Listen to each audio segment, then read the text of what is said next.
remarks by the Chairman, PEC Engineering Javed Salim Qureshi, and followed by opening remarks by Professor Elizabeth Taylor, the Chair of the Washington Court, in the inaugural session. All the participants are requested to settle down in few minutes and remain audio video on mute mode, please, so that we have a smooth start of this workshop. In a minute time, we are going to commence soon.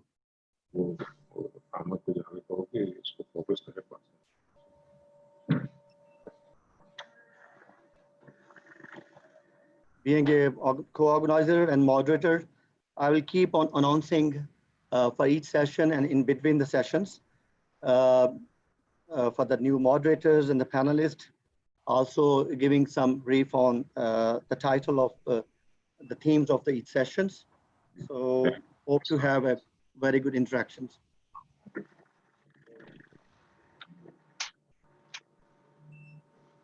It's already 10 a.m.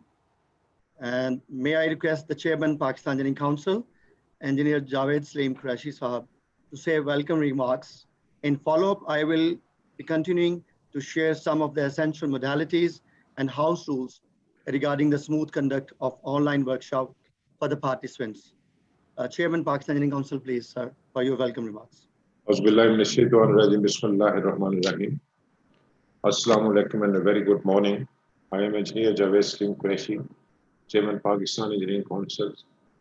I have the privilege to welcome all the participants, the organizers, particularly the team from the Institution of Engineers Singapore with Professor K.S. Locke and Board Engineers Malaysia and PEC organizer Professor Dr. Nasser Khan to this unique virtual Washington Accord workshop being organized under the leadership of Professor Elizabeth Taylor, Chair, Washington Accord.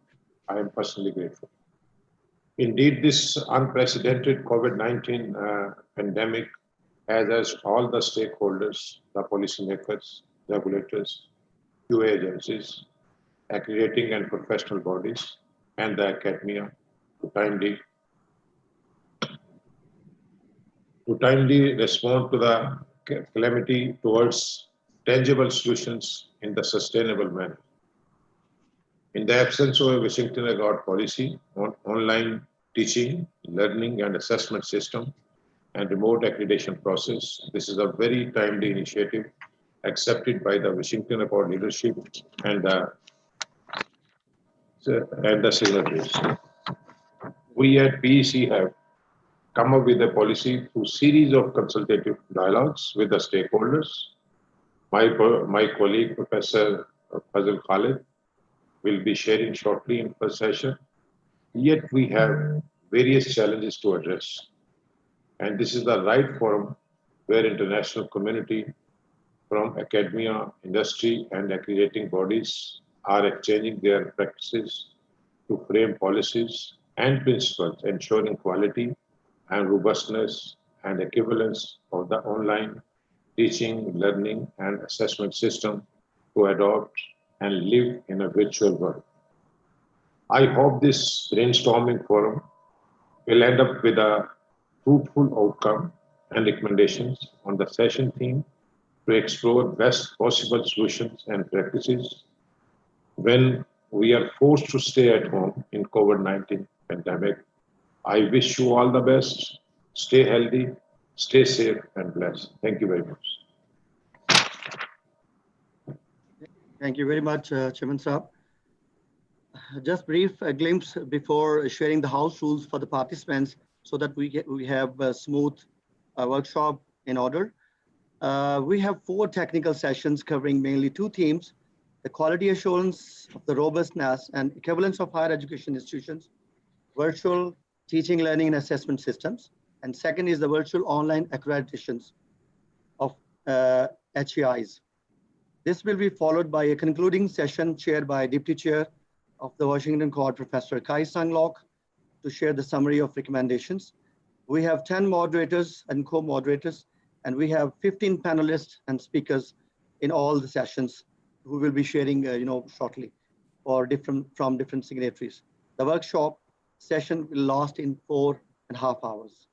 Regarding few of the important rules for the House, as my duty, I would like to recap for the participants before entering into first technical session. I will request, regarding the House rules, I will request all the participants to choose a noise-free location for smooth streaming. Please double check that your name is typed along with the organization country.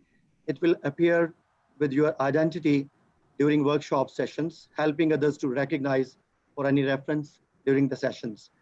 PC will announce the sessions by inviting moderators, speakers, panelists to take over the charge of their concerned sessions.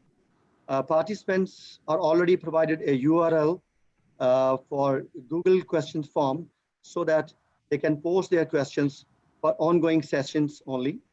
The questions will be responded by the moderators and the panelists as the time permits after the presentations of the speakers are over. The participants may respond to a questions through raise hand option as well, available in the Zoom meeting with the permission of moderator. The participants will be set to mute mode, audio and video during all the sessions, unless they wanted to comment or respond to any question with the permission of chair or moderator by using raise hand Zoom feature. Moderator and the panelists will remain unmuted, enabling participants to observe live streaming and response of submitted questions by them. The host and co-host will be able to mute, unmute the participants for smooth conduct of the meeting in all the sessions to avoid any echo or background noise. All conversations and discussions will be recorded for future reference. Speakers may conclude their presentations within stipulated time, 7 to 10 minutes. Moderators will ensure time management, prompt the speakers 1 minute at least before the time is over. So now may I request for the opening remarks of the chair, Washington College, Professor Elizabeth Taylor. Professor Elizabeth Taylor spent 10 years in design and construction management. She joined UTS as a woman and engineering coordinator and before moving into academia. She earned a completed law degree as well. In 2009, she resigned and as a pro-vice chancellor, and she has been executive dean as well, Faculty of Science, Engineering, Health in CQ University. Presently, she consults with various organizations on education and asset management. And currently, she is the chair of the Washington Court. Professor Elizabeth Taylor, for opening remarks, please. Thank you very much, Dr. Nasser. Welcome, colleagues, to this special workshop. We have all been touched by the pandemic. It has challenged our relationships and our business as usual models. I cannot believe that it is only 6 weeks since the base campsite accreditation in a virtual world was established. And here we are today. I believe we're now up to 520 participants in what is an amazing workshop event. We are now an Accords community from around the world sharing best practice and policies and ideas and issues. Truly amazing. And we would not have been here today without the tireless efforts of engineer Dr. Nasser Khan and the Pakistan Engineering Council, who raised the concern with me a few weeks before that 6 weeks and offered to drive our engagement. And joining them has been our Professor Dr. Kai Sung Lok and the Institution of Engineers Singapore. Together they have worked together, and here we are today, joined by all our speakers and signatories, and I believe many others, because I note from one of the notes here that somebody is joining us from the medical profession to see how we do this in engineering. A truly amazing event. So I know that today will be a wonderful collegiate exchange. And this forum begins the conversations that will inform the development of our Accord guidelines, policies and procedures to ensure that together we do meet the challenge of this pandemic that is before us. I wish you all the best for the coming hours.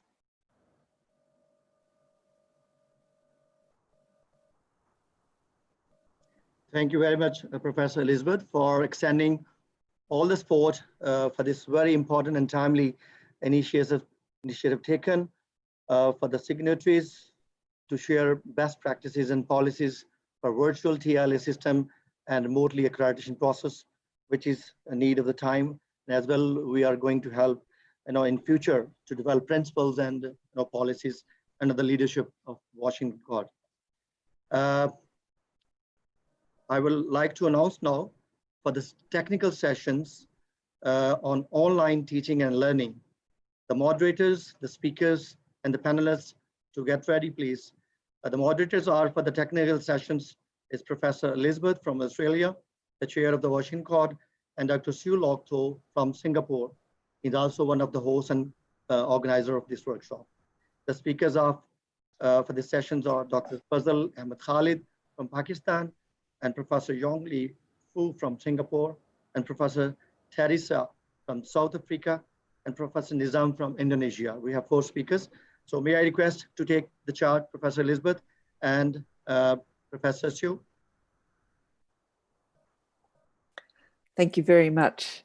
And welcome everyone again. I know that we are all learning. I am assuming that each speaker will speak for 5 to 7 minutes.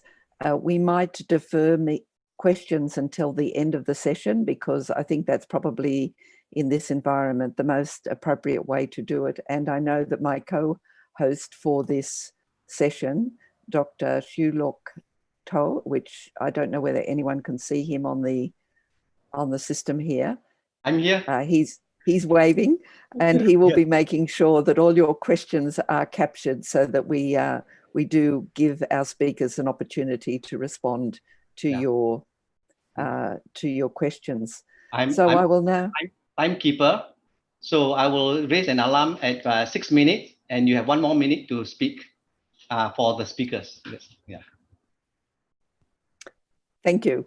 Right. So I will now move to our first speaker, Professor Dr. Fazal Ahmed Khalid, who is the chairman of the Punjab Higher Education Commission since 2019. He served the University of Engineering and Technology in Lahore as Vice Chancellor from December 2014. He is also Vice Chairman of the Pakistan Engineering Council and head of the PEC Accreditation Board and Curriculum Committee for Engineering Programs. Dr. Khalid.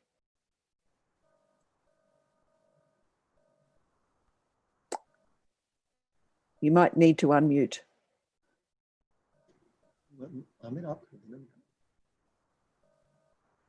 Dr. Nasser, is that okay? Yes, it's okay. Yes. Unmuting it. We can hear you, Dr. Fazal. You can start, please.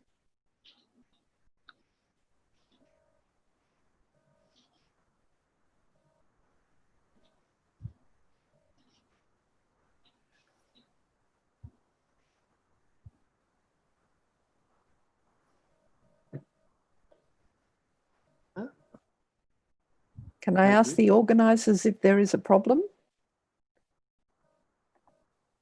Dr. Fazal Khalid, can you unmute your mic? I think you have on the mute mode. Can you unmute yourself? Yeah, okay, thank you very much.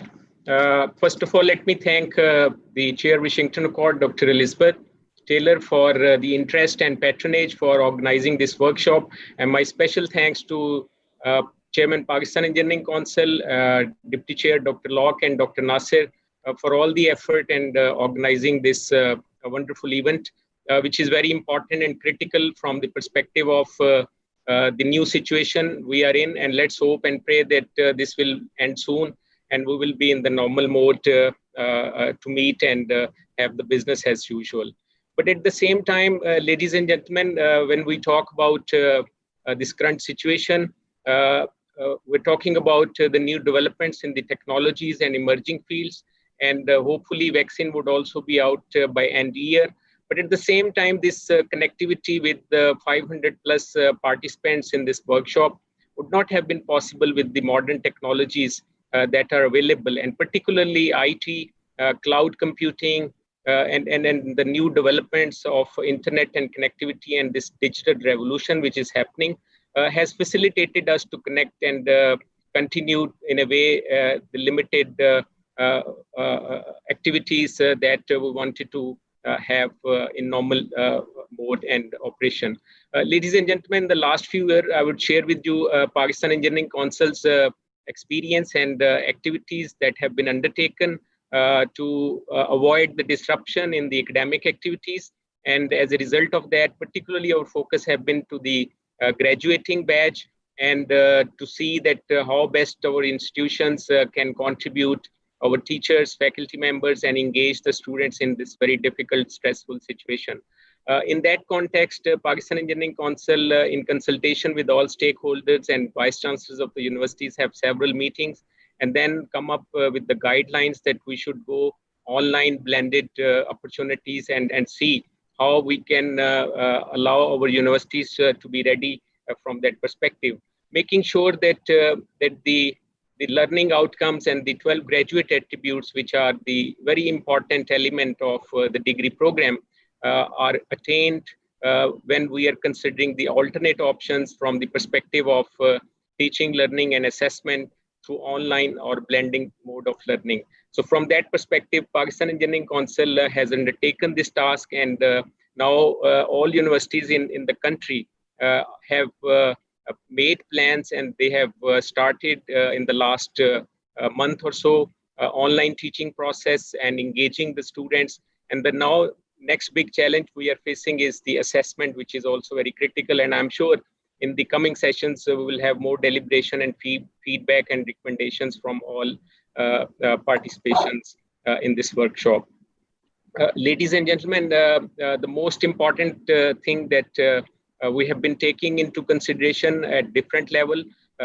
First one was the university's readiness. I mean, in order to ensure the quality and standards, and also meeting the graduate attributes requirement, approvals from their respective forums of Board of Faculties, academic council, syndicates, and then the infrastructure requirement in terms of online readiness, access to software, LMS platform. And then there are several softwares that are available for the university, and then engaging the faculty members into training and ensuring the quality check from that perspective.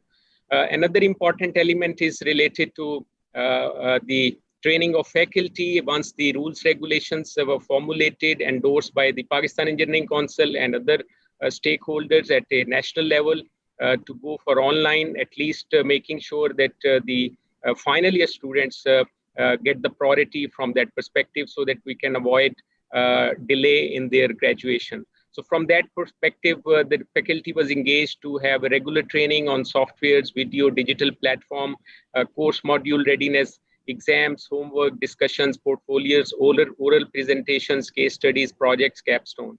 But again, at the same time, the vice chancellors and the concerned bodies were asked to ensure and verify that all the system in place before they go into the class and get on with the normal teaching learning process. Class size was limited to 100, but can be extended depending on the nature of the course. In addition to that, another important element that was part of the policy document to create awareness among the students, and then have some kind of policy for the students all as a cohort, engaging them into a particular course in which they are registered, proper timetable, course material assessment, grading policy. And then there was a more emphasis on formative assessment in the current situation, and particularly when we talk about online and blended learning, formative assessment is very critical, and from that perspective. And we have also considered that it should have more weightage in the current situation, so that we can have alternate means through which we can conclude the sessions for the final year. And in addition to that, ensuring the plagiarism ethical measures in place from the university in terms of verification of their attendance and the delivery of content, whether it is synchronous or asynchronous, the university should have the record of those arrangements from that perspective. And then it was much easier as far as cognitive domain and delivery of lectures were concerned. Virtual assessment have also been possible, making sure that teaching, learning, and assessment meet the requirement of program learning outcomes. The most difficult challenge, and which perhaps this workshop will be helpful in making the recommendations, is the psychomotor domain, and in which, as in all or in most of the engineering programs, there is a requirement for lab work, practicals, and what are the possibilities. Wherever possible, universities were allowed to have alternate suggestions and to redefine their assignments for simulation-based virtual workstations, video demos, so that at least for the final year students, they can conclude this session. As far as the... you have 1 minute. Okay, as far as the other badges are concerned, certainly they have time to conclude these things. So these were some of the things which were important, but the challenges that we are facing is the practical and lab work, complex engineering problem projects, and then looking at the third year to first year I grade has been awarded in terms of deferred assessment. This was one of the possibility, but at the same time, the other challenges include the badge, how some of the areas where the students cannot have access to the internet, then the universities can allow them to have a freeze of the semester.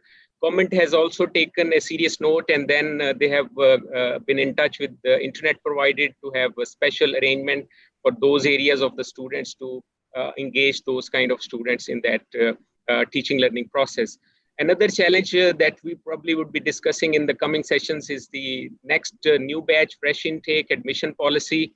And again, some promotional arrangement have been made in O and A level, Cambridge exams, and also in FSC. But at the same time, conduct of admission test is a big challenge. And now the universities are thinking that how best we can proceed in that matter. Another discussion probably will be more in detail in the session 4 on accreditation matters, that we have a big now pile up of almost 100 engineering programs that we have to look at from the perspective of online accreditation. What are the possibilities? But at least we are putting focus on the graduating badge so that if they can be considered by desktop review, and then at the end, when the situation get normal, then the normal visit would be conducted from that perspective. In that context, from the future outlook perspective, we have to see that the new software development, smart classroom, ICTs, long-term plans from infrastructure. Government has now realized the importance of online education, ICT. So there's a now much greater focus and realization from the stakeholders. And it can perhaps also result into a normal online degree, which can have a much lesser cost as compared to on-campus degree programs are concerned. Digital and physical domain, and then this pandemic has resulted into a lot of difficulties, but has also created new opportunities to think about new technologies, business plans, and as a result of that, I'm sure that the programs have to be redefined so that in the coming years, new skill set would be required from the industry and from the business leaders to continue and have the maximum use of technology, particularly from the perspective of IT. The last slide before I conclude, then of course, Industry 4.0 revolution is very important. It is still relevant in the post-COVID era, but there will be much greater realization on artificial intelligence, machine learning, big data, and then automation, augmented realities, and the digital revolution probably will move much faster than what we expected from the current situation. Another big challenge probably will come up will be this attainment of the sustainable development goals, particularly the 4 and 9, where industrial innovation and infrastructure would also be important from that perspective, and quality of our programs to attain the graduate attributes. And I'm sure that the policies for the stakeholders from the Washington Accord would be will set a benchmark to maintain those standards of education in engineering programs. Thank you so very much. Thank you very much. We'll move on to our second speaker, Professor Yung Lim Foo, who is Assistant Provost Applied Learning at the Singapore Institute of Technology. Previously, he was Director of the Centre of Learning Environment and Assessment Development Co-Lead and has experience as a Program Director. So I will hand over to you.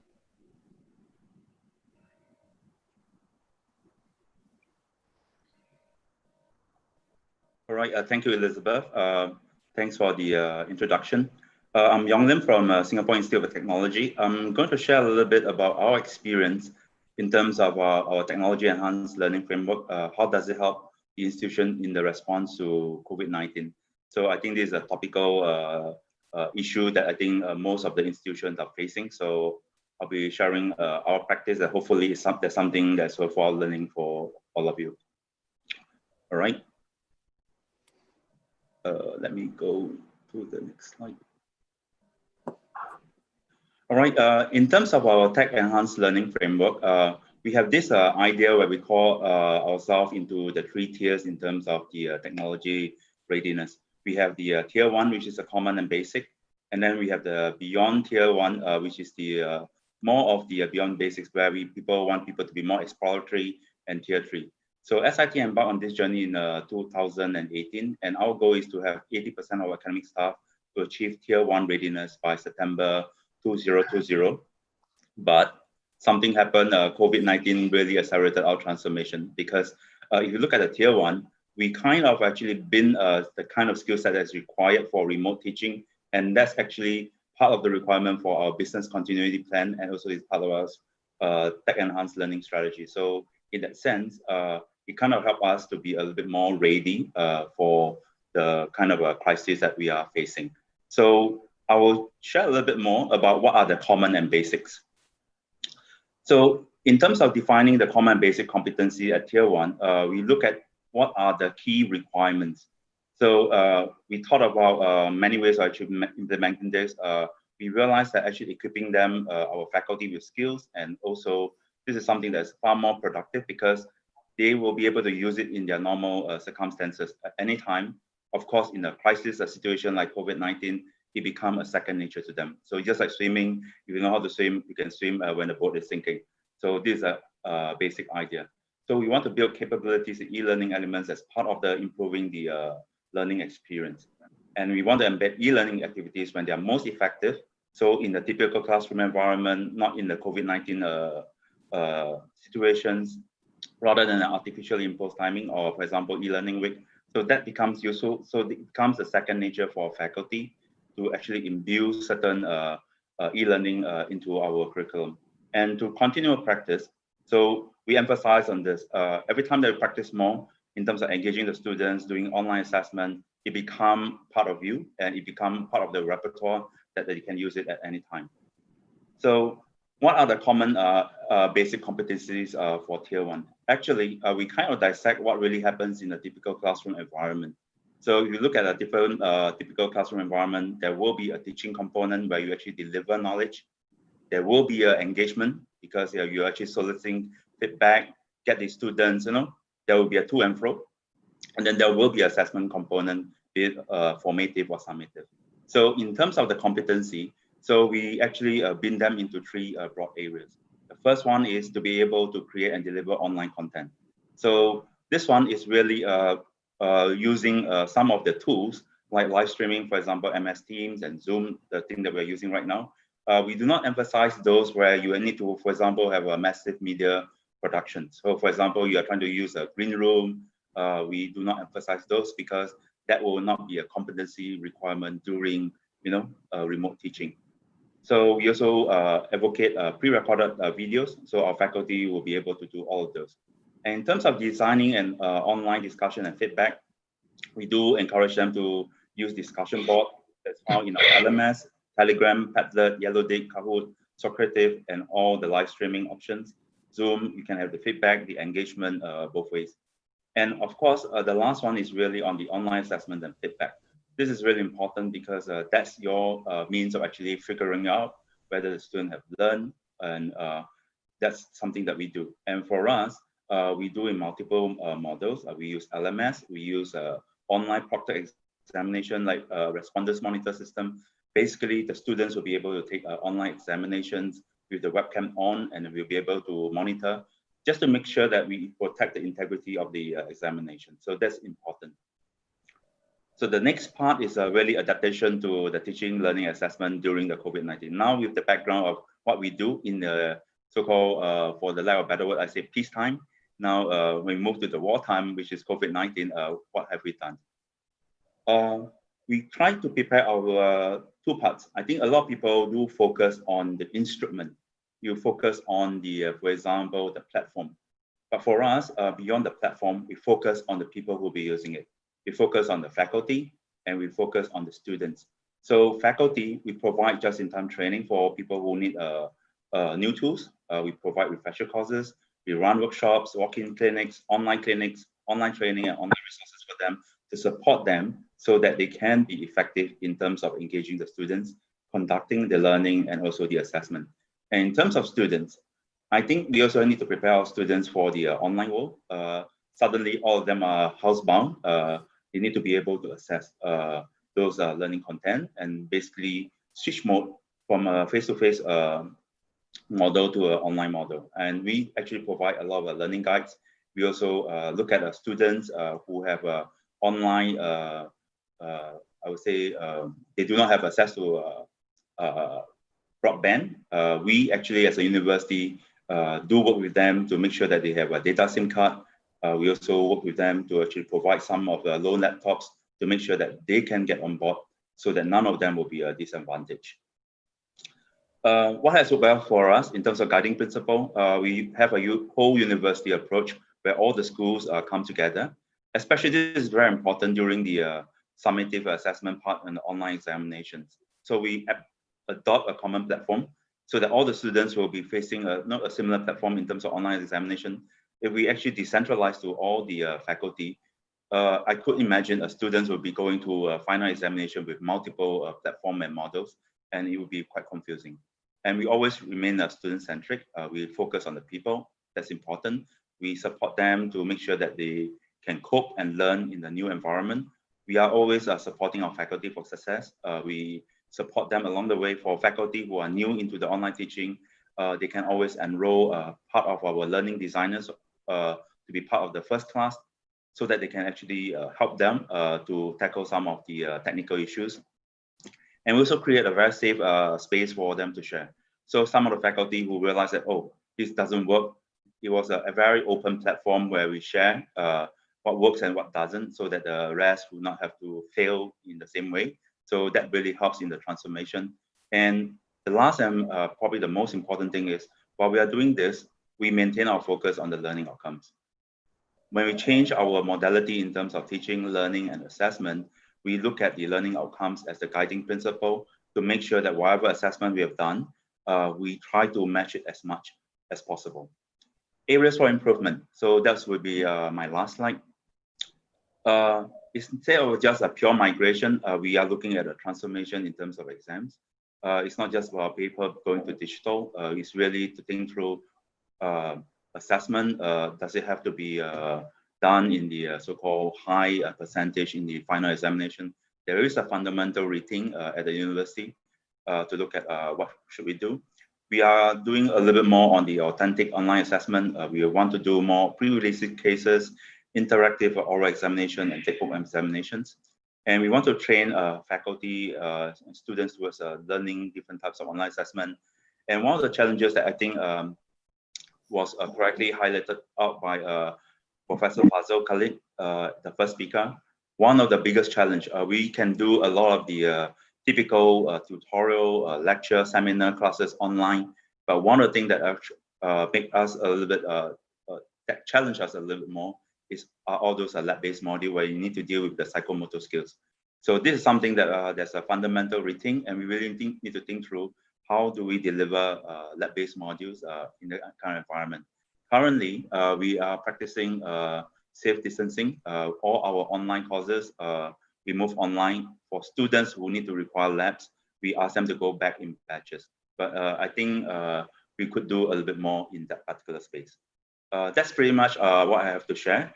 If you have any questions, feel free to email me beyond this workshop and let me know anything that I can work with you. That's all I have. Thank you.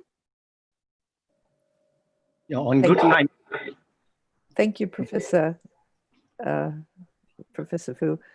I just want to remind everyone at this point, I appreciate that our speakers have been excellent at keeping to time, so that will leave a lot of time for questions. There is a note on the Zoom group chat from Leon to everyone. For those who have questions, please feel free to submit them onto the Google Docs.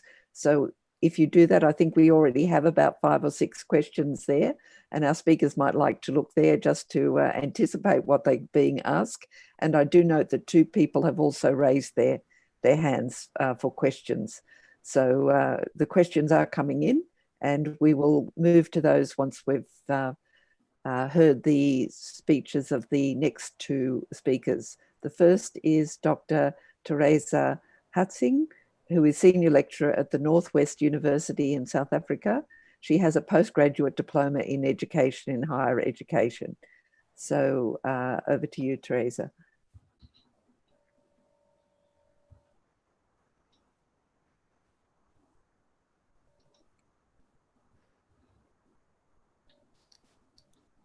Thank you very much, Elizabeth, and thank you very much for the opportunity to be able to present today in this forum. So I'm a lecturer in the Faculty of Engineering at the Northwest University. This is a university situated roughly 2 hours drive from Johannesburg in South Africa. It's a relatively small university made up of 5 schools of engineering disciplines and roughly 1,000 undergraduate students. Just for a little bit of context, the Northwest University is situated in the Northwest province of South Africa, which is a province renowned for its precious minerals mining, boasting the world's deepest mine, and includes a lot of agriculture, crops and livestock, and game parks and farms. Many students reside in the town as a result in which the university is situated, and under ordinary circumstances, teaching and learning is contact-based, facilitated through the use of an online learning platform. In mid-March, however, the university moved to emergency remote online learning as a result of the COVID-19 pandemic. The university has decided to complete both semesters, which is basically a full academic year in the online mode, with most students then having to return to their homes in order to do this. All the engineering degrees are accredited by the Engineering Council of South Africa in accordance with the Washington Accord requirements. Graduate attributes, or what we refer to as GAs, are evaluated in selected modules using a variety of assessment techniques. And it is important, obviously, when assessing student competence against any graduate attribute, that they have been sufficiently prepared and that the necessary teaching and learning activities align with the module outcomes and the assessments that will be used to evaluate the students. Currently, many of our graduate attributes are measured at the final year, and all of this teaching and learning has moved from face-to-face contact sessions to a largely asynchronous online mode. Due to access issues that many students have, the decision was made by the university to move to a largely asynchronous mode. For many of the modules that assess graduate attributes, assessment in schools have largely remained the same, because we make a lot of use of take-home assessments that evaluate not only the relevant graduate attributes, but also students' self-directed and lifelong learning skills. As a result, for us, very little has changed the results of the emergency remote online learning from an assessment perspective, but the teaching and learning environment has changed tremendously. For the focus of this presentation, I chose not to focus necessarily on the technology and enabling tools that we've made use of, but on 5 guiding principles that need to remain in place to create an online teaching and learning environment that is conducive to learning. And what I found that these principles are even more important in an online environment to ensure that students remain engaged and that they don't feel isolated from the learning experience, and as a result that they're actually enabled to achieve the relevant outcomes.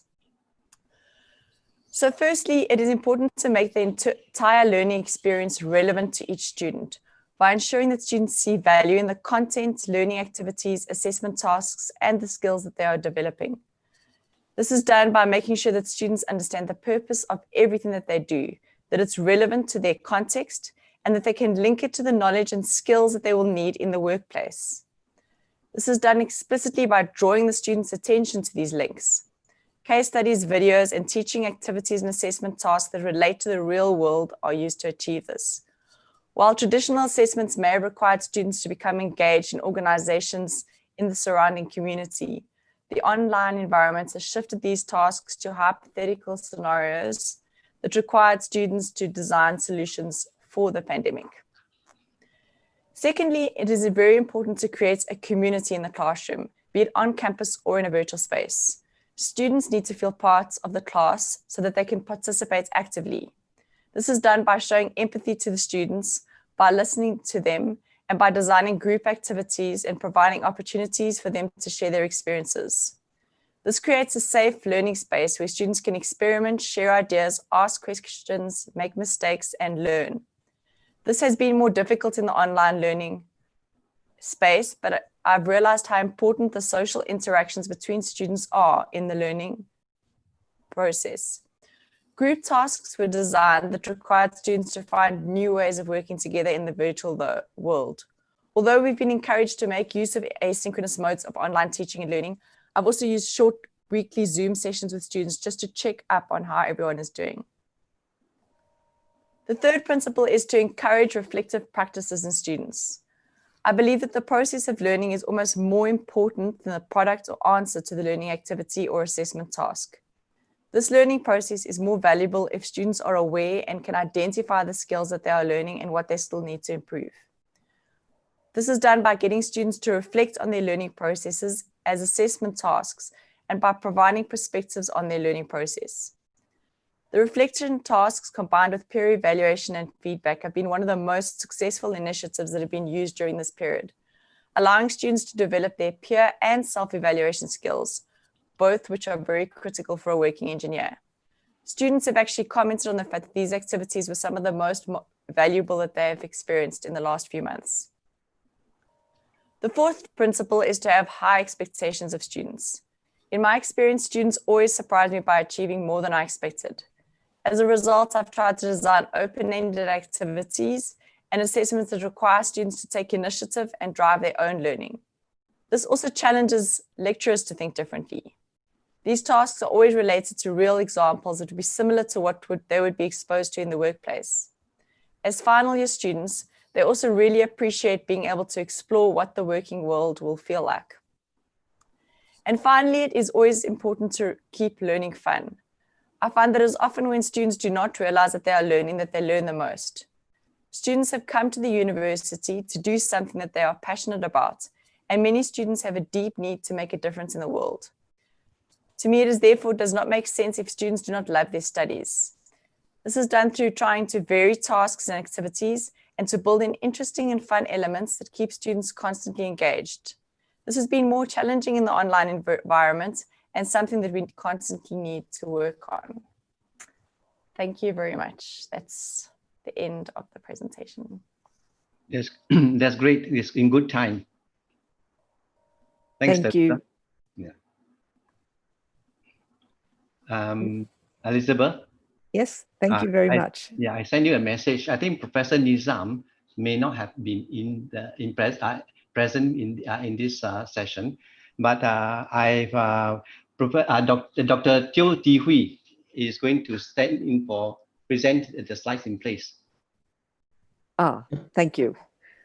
Well, it's probably better if you. Yeah, I think yeah, Dr. Teo He's a council member. Yes, hello, yeah. hi. Yeah, maybe you want to introduce yourself, Ti Hui? Oh, hi, Isabel, thanks for talk for the introductions. Very good afternoon for all of you. Stay with us in this very first WA workshop online. This is really a very new experience to bring everyone together. Thanks, Elizabeth, for hosting the event. Okay. I'm Ti Hui, currently working in this Singapore University of Technology and Design, a relatively new university in Singapore over here.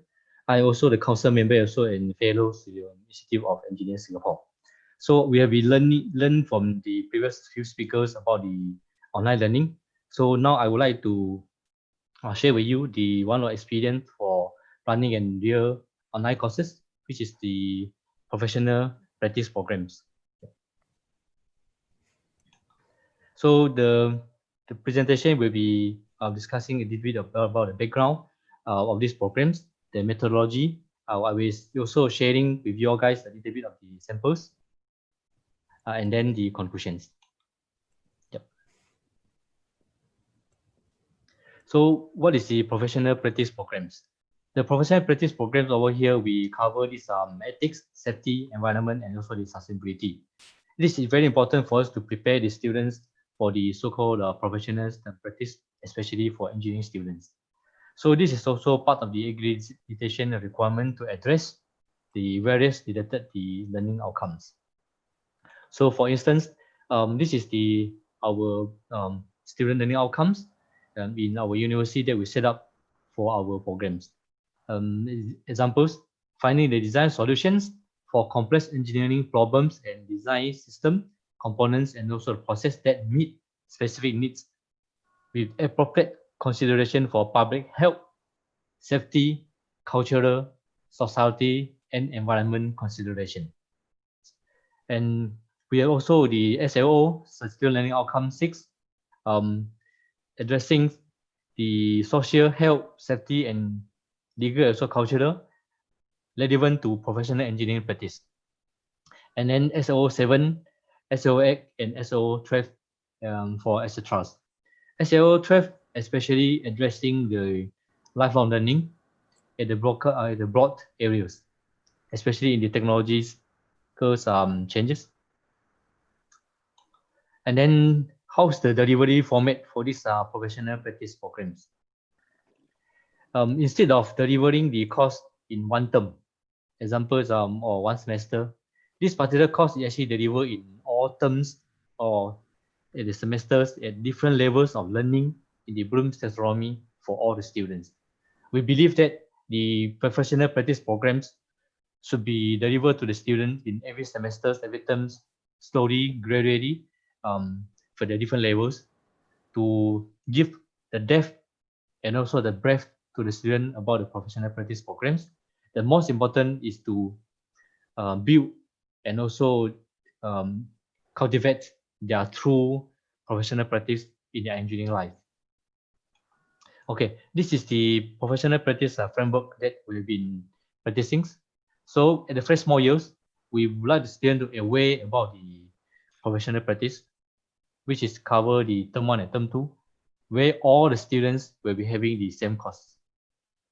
And then in the small years, we would like the student to comprehend about the professional practice programs, which is the term 3 and term 4, which is they go to specialize into their so-called the pillar years or the special departments. And then in the junior years, they will apply the professional practice programs into their design, projects, and also the courses, which is in the term 5 and term 6. Then finally, they will go to the senior years. Then there is the time they synthesize the professional practice programs in their final years, term 7 and term 8, where they come back, where all the students will come back together again to carry out, example, their capstone projects. And then this is the professional practice delivery challenges. We may need to have a lot of manpower and also resources because this course is actually for all students. And then we need to carry out for every semester or every term. So how can we deal with this kind of limitations? So what we think is about how we go for hybrid mode, like online plus some of the so-called the practices, and what should we cover the contents for the online and also the practices. So let me share with you how is the delivery format over here. We have this online learning, which is carried out using the video lessons. We also have integrated learnings to enhance the online learning as well. And then finally, we also have some practices. And then for the online learning side, we prepare the video. Then students need to go through the online quizzes and also assignment, which is pass-fail. And all students must pass all the quizzes and assignment, all. And the good thing is that they can do it on time, on target. Go through the lockdown browser with the responders monitor to make sure they are not actually doing the cheatings. For the integrated learning side, we also deliver this program and address into the various courses. Examples, we integrate this professional practice into one of the courses called Introduction to Design. We also integrate into the middle year courses and also the capstone projects. Yeah, one more minute. The most important will be the practices. So students will having the design activities, examples, a better campus by design. All students need to pass the course.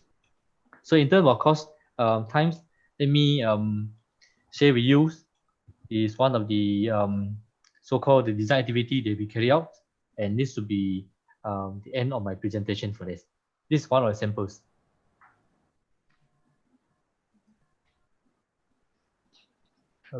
Sorry.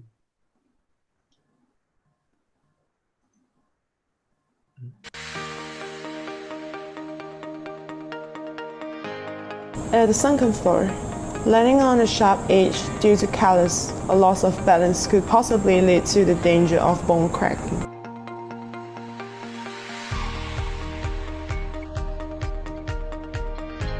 Yellow reflective tape is used to bring attention of sharp edge to the space user.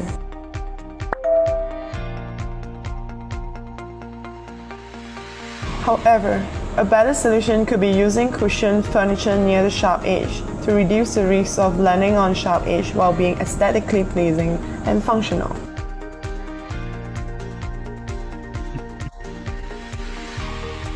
Yep, this is one of the activities that's carried out by the students. They identify the problems and then solve it using the design. This is part of the practices for the online practicing our PPT programs. We have been carried out for 3 years, and now currently I handle 1,500 students alone. So this is a good thing about the online practice, online learning. Thank you very much. Yep, we also using the online learning tools together with the AI. This will be my last slide. That students can access the courses through the web and also a handphone. We have the AI facial recognition login for auto attendance and also the quizzes. Yep. So the adaptive learning tool, we are developing AI, AR and VR to get the students to experience the best, especially for addressing the safety. So we work together with the one of the company, U-Learning International. Okay. Thank you very much for your attention. Thank you. Thank you.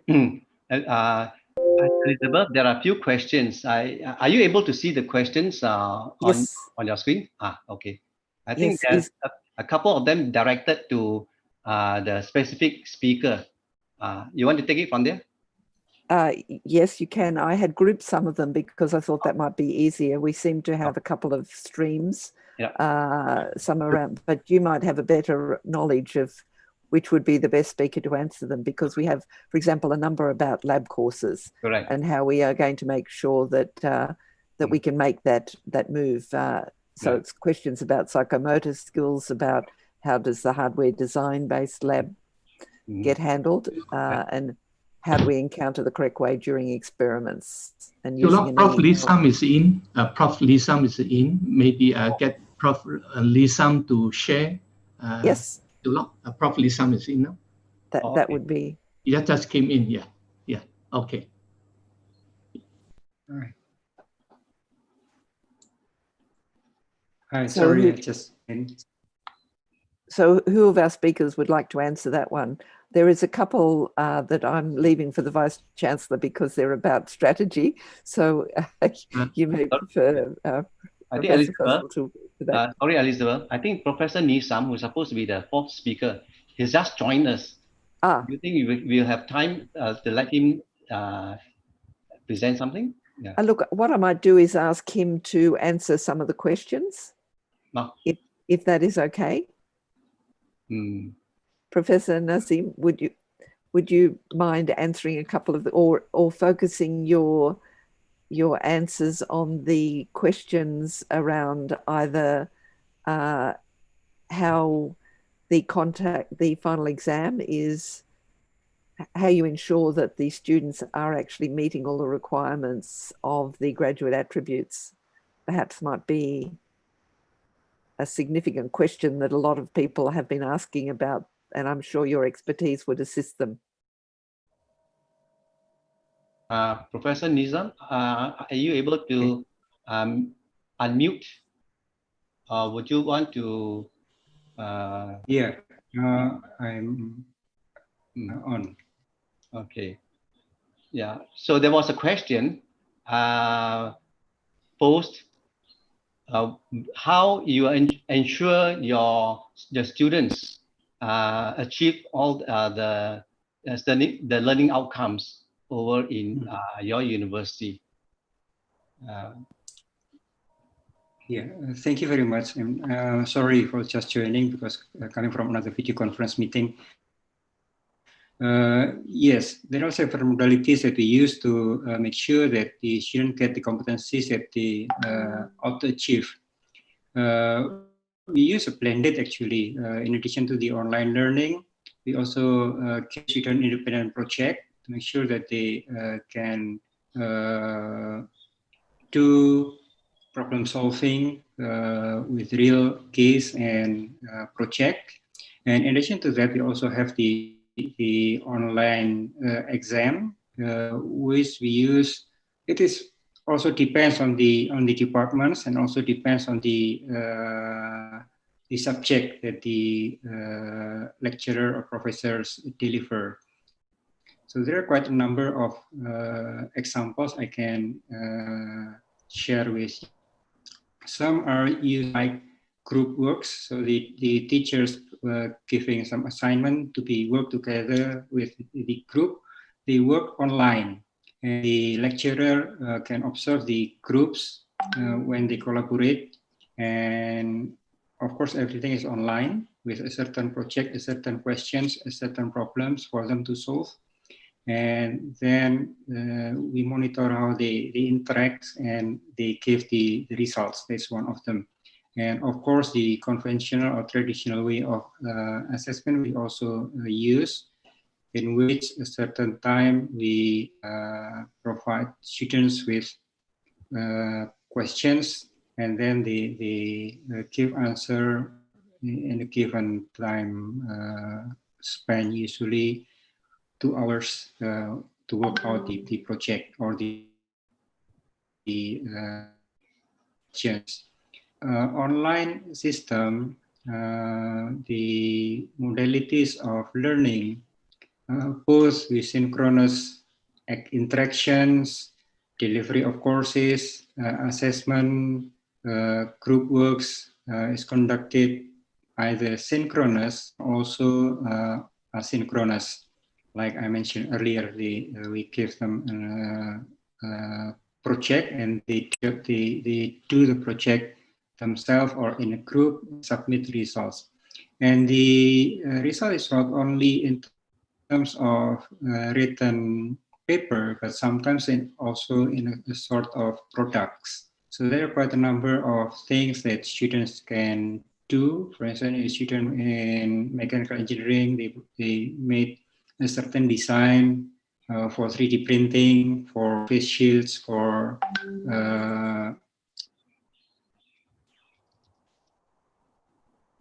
equipments, medical equipments, and problems currently we are facing, like during this pandemic especially. There has been, we collect at national level the number of innovation and invention during this pandemic even increasing significantly compared to the normal situations, both in collaboration between teachers and students, although most of them work remotely. So that's my experience in Indonesia. Thank you. Back to you, Elizabeth. Thank you very much. That was very helpful. There's more questions coming in than we are going to have time for, but I will pick a couple to ask our panel while we have them here. Otherwise, I'm sure all of this is being captured, and so there will be opportunities for us to get responses from our speakers over the next few weeks and to manage further discussions on these areas. But I would like to go to our first speaker and ask him, as somebody who has authority in a university, how are you supporting the staff and what systems are you setting up to support staff? because that is a number of questions have been about how the staff are being supported in this period to gain the skills to achieve what they need to. Thank you very much. I think this is again a big task, but we have undertaken a program for training and engaging the faculty members. And then we realized that they may not be at the same level. So then we have to split them into different groups based on their competency and the achievement. Some are at a much advanced phase of online teaching, some are at the beginning phase. So from that perspective, we are engaging what are their requirements, and we have conducted also survey of institutions, what is their strength, how they would like to contribute, and engage them, and what kind of services they would like to provide. So these kind of feedback coming from the institutions would be helpful, not only for Pakistan Engineering Council, but also for the government and in policymakers, and to see that how best we can plan in future. Because even after when we go back to the normal situation, I think IT is going to make a big mark, particularly from the online and blended learning outcomes perspective. One more point I would like to make as a comment is, I think Washington Accord and IEA should also see this opportunity, and how perhaps we can engage the faculty members in terms of delivering across countries the best practices they are following. And then I think the students can have a direct access, not only to have a quality education, but also they can compare that how they're doing in their own country and how they can be engaged in some of the best practices happening in other part of the world. So I think from that perspective, this workshop probably will set a new trend in engaging the institutions and universities from the perspective that we can move towards a program where online education would become very important, but it will also strengthen collaboration among the institutions in terms of sharing the best practices and experience. And I think this is one of the major objective and outcome of this workshop. Thank you. Thank you. I think that's a very good point. And we have 10 minutes. 10 minutes? Yeah. Yes. For questions. Yes, I'm watching the time very carefully. So this is also a practice run for the WA Accord. So I'm appreciating the learning we're having on all sorts of levels here today. But the number of questions is fantastic. Everyone is extremely engaged, and I appreciate that. We have 673 people in this workshop, which is an enormous number. And I appreciate everyone's comfort or tolerance with us moving through this. The second, Professor Fu, would you like to answer a number of questions that are coming up about how do you make sure that the students are the people doing the work when you are doing virtual exams, and making sure even if they go to the toilet, I think somebody mentioned that they haven't siphoned off to go and find someone else to do the work for them. Yeah, Yonglin, are you able to? Yeah. All right, Yonglin here. From the institution perspective, we do have a student honor code. Basically, we tell them the idea of integrity is very important. But having that, we also have the technology overlay in terms of our online assessments. When we do quizzes and for example, conduct examination on our learning management system, we use, currently we are using a platform called Responders Monitor. So what it does is while the student is taking the quiz, their webcam and their mic will be on. So if there's any movement or the students start to leave the room or look elsewhere, it will be flagged out as a potential cheating cases. So the video will be recorded and be sent to the faculty in charge, and he will review the videos. And before even we start the examination, we require them to use their laptop and scan around the whole environment. So that is called an environmental check. We need them to scan the tables, the doors, and everywhere. beneath, and then the piece of paper, make sure it's blank. And at the end of the examination, they have to show us the paper to make sure that there's nothing unauthorized. So these are some of the safeguards that we have tried to put in place to make sure that the student don't really cheat. So that's on the proctored exam remotely. Thank you very much. A lot of work to get that system set up, I imagine.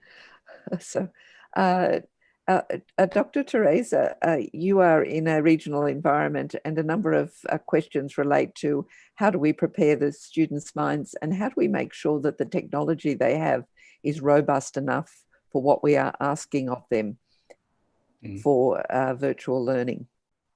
For example, do they have robust IT systems that won't break down in the middle of our work with them? I think Tihui. Hi, Tihui. Are you able to answer that? Sorry, can you repeat the question? No, I'm sorry. I asked Dr. Teresa to answer that. Oh, yeah. Teresa. Yes. Sorry, what is that? Is Teresa there?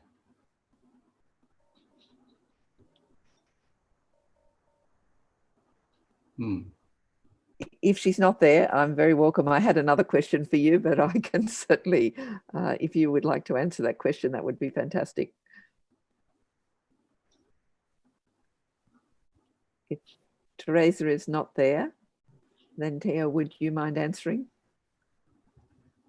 Tihui, are you able to take on, or anyone? Hi. Oh, here she is. Yeah. Sorry, I was unmute. I couldn't unmute myself. Yes, we have tremendous challenges in the country regarding students having access to the internet. And this does vary a lot from university to university. And that is, so one of the most important decisions we did make was to use asynchronous mode. So we don't actually require students to be in class at any particular time. We've also asked lecturers to be sensitive about requiring students to download huge video files, etc. So really trying to provide more content and then short conceptual videos, you know, of a few minutes long that enables the students to do that, and then learning activities. So that helps with intermittent access to the internet. And then we've actually had to create lists of students who don't have access to data and who don't have access to devices. And we've had to get them devices and purchase them mobile data as part of the solution, which is difficult logistically, but the way we've had to handle it. Thank you very much. That's the start of a very long conversation, I'm sure. Now, the next speaker, I had a question for you. There were a number of questions, Huey, that related to moral education and working with students in understanding how to make ethics, and you did mention that as part of your speech. So is there any particular things that you are trialing for the online environment? Yep. To introduce the ethics, it's actually it's a tough topic to deal with. So our approach is actually doing gradually to introduce the theory of the ethics at the beginnings. We need to study it, then we need the student to go through in-depth understanding about the theory of the ethics. And then we give them the examples, case study, designs, activities. And also we want activities to ask the student to create the scenarios, examples, how they practice the engineering design. These are short videos for the student to share with everyone in the whole campus, and then give the comment for each other.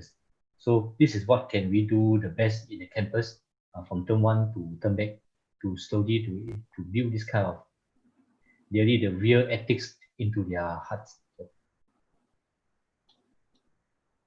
Thank you very much.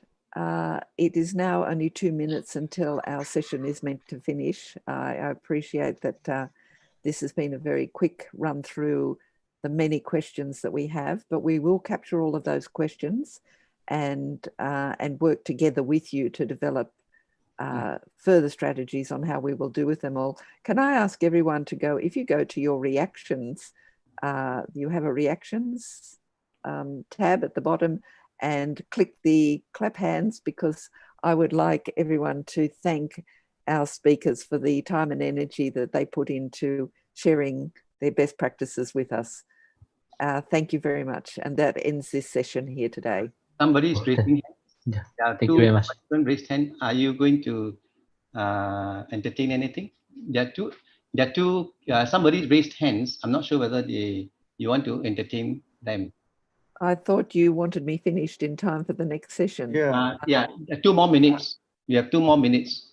Yeah. There were 2 people that had raised their hands. Otherwise, I have tried to capture all of the questions that were asked across the Zoom meeting. But if those questions were not answered, then those 2 people, it was Ali Jafar and Mohammed Waqas, I think, were the 2 people that had raised their hands. Yes, so maybe their questions were not answered as part of all of those that were asked. Okay.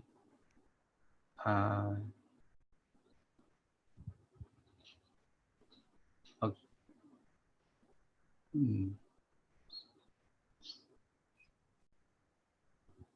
So we will just how do I think very difficult to see through who are the one raising hands. Do we have to sort of make them co-hosts if they want to speak? You see, yeah. So I think it's a bit this is trial and error here. I think certainly it was very easy for us in running the session to be able to answer the questions that were being asked on the Google Google document. But I do appreciate that a couple of people, as you say, may not have had the opportunity to access that. But I'm not quite sure. Maybe later on, Kai-sang, I'll send you the names of the 2 people, and you can work out if they can be answered in another session.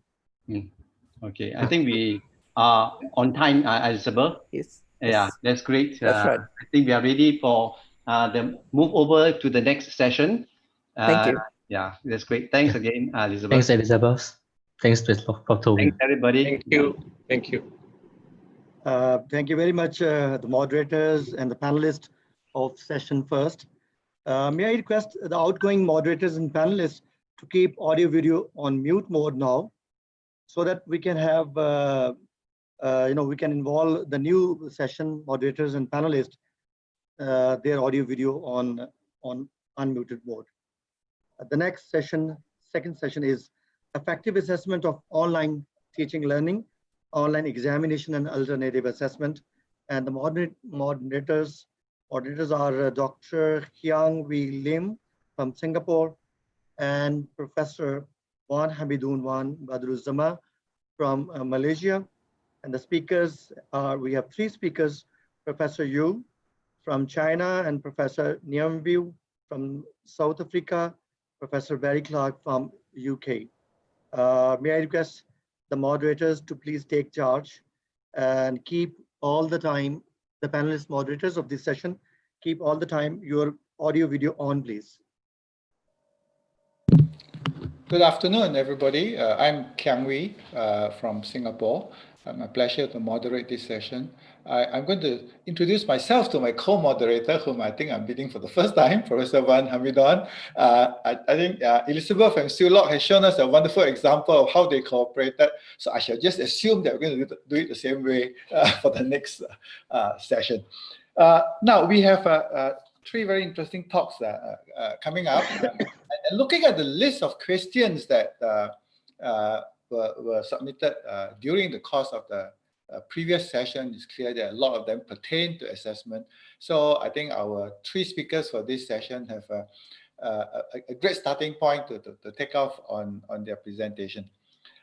So without further ado, I'd like to get our session going. But before I do that, Professor Wan Hamidun, is there anything you'd like to add? No, thank you. Please carry on. Okay, thank you. All right, let's go there. Professor Yu from Tsinghua in China. you get to kick off this session. May I suggest that we didn't have a chance to collect everybody's CVs. Maybe you spend a little bit of make a short introduction to yourself as you start. Professor Yu, are you online? Yes, I am. Please carry on. It's over to you. Okay. Hello. Hello all. Good morning, afternoon, and evening. Thank you, Professor Lim, for your introduction. I'm Professor Xinjie Yu from Tsinghua University. I'm also the head of the online teaching guidance expert group of Tsinghua University, and also I'm also the evaluator of CEAA. Today, my topic is about the COVID-19 pandemic caused online teaching and learning in China, challenge, technique, and assessment. First of all, I would like to share with you some of the statistics of this special online teaching and learning in China. From February to this May last month, roughly 1,454 universities carried out online teaching and learning, and about 1 million teachers offered about 1 million courses, including 12 million lectures in total. This courses not only theoretical courses, but also some of the experimental courses, including two parts. One is the teachers send the local experimental toolkits, where the courier, where the logistic systems, students at their home use these toolkits-based experiment, plus the internet data transmission to the teacher side. And another way is students at their home use the internet-based design, control, and monitoring, plus the lab, the real lab at the university equipment. And in total, 18 million students participated in this online learning, including 2.3 billion participation counts in total.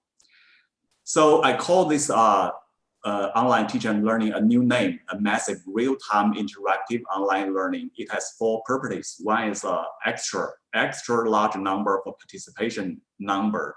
The second one is dispersed distribution of participants, not only in China, but all around the world, because our faculty members and our students are distributed all around the world, especially at my university, Tsinghua University. And the third property is long term of execution, not only this term, maybe next term, or maybe the next academic year.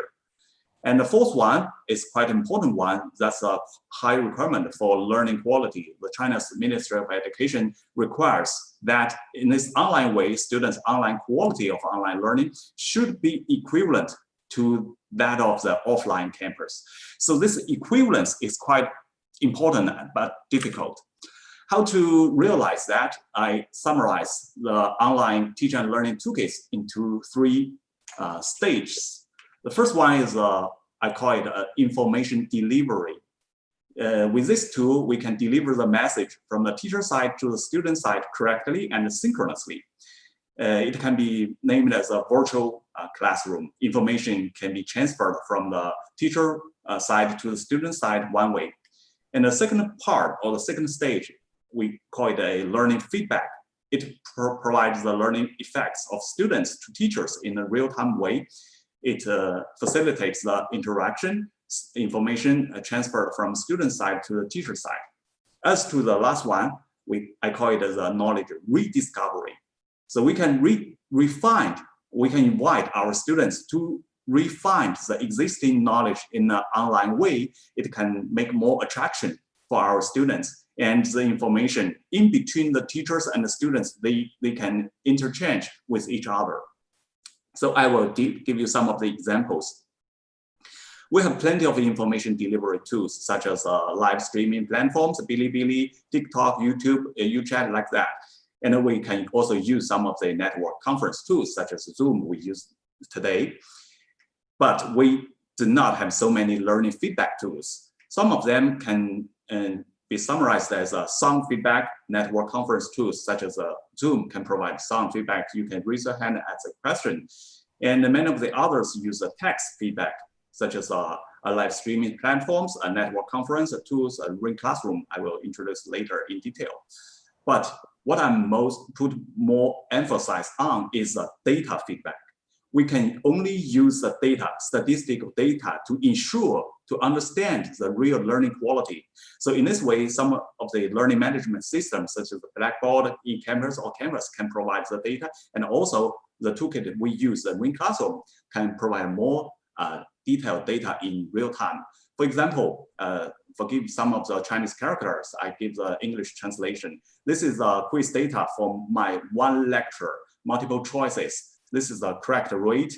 This is the participation rate for my students, 133 students in one lecture. I assigned 6 quizzes. I can get the feedback in a very short time.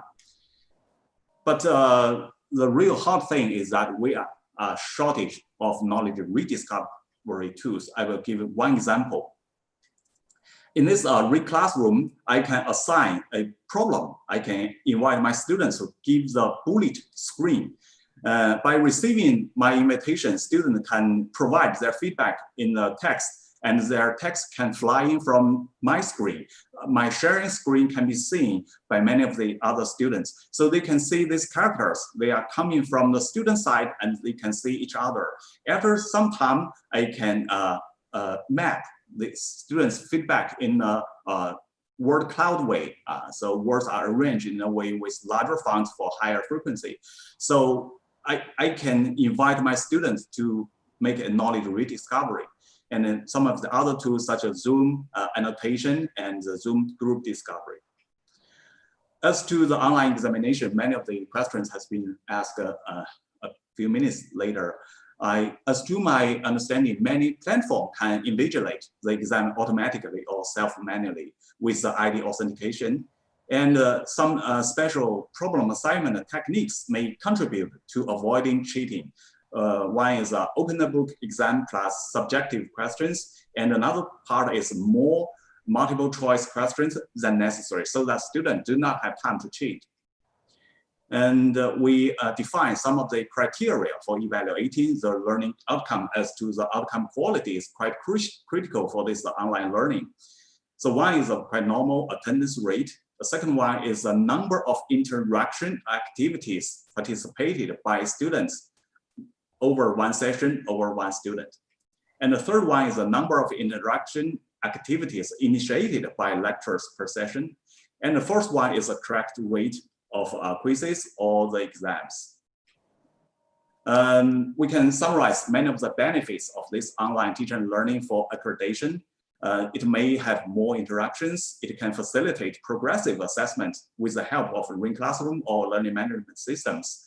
And by carrying out the online exam, we can get easily a data acquisition for evaluating learning outcomes. So in all, we are calling for the post-COVID-19 new normal blended accreditation. So here are some of the preliminary considerations on online accreditation by CEAA. As to the ideologies, we still focus on the mechanism of assessment of outcome, and we care more for teaching and learning assessment materials and improve efficiency. As to the implementation, experts should carefully reading the self-evaluation before the on-site or blended assessment, and they need to examine online assessment materials carefully, such as course materials, design reports, and examination papers like that. And we need to organize the online reviews and meetings. As to the challenges, there are higher requirements for the experts, especially in finding problems in shorter times. And the authentication and ergodicity of the materials provided by university has higher requirement. And there's higher requirement for the efficiency of the organization, such as CEAC. In the future, I guess at least some trial online accreditations will be carried out, providing the on-site way is possible in the second half year. And last, based on the experiences of these pilot trials, determination of whether large-scale online or blended accreditations will be made. That's all I'd like to share with you. Thank you for your listening.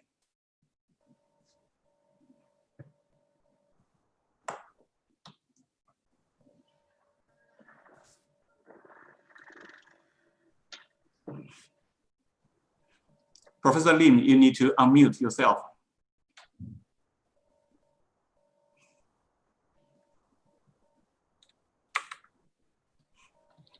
Thank you very much. This is another rookie's error.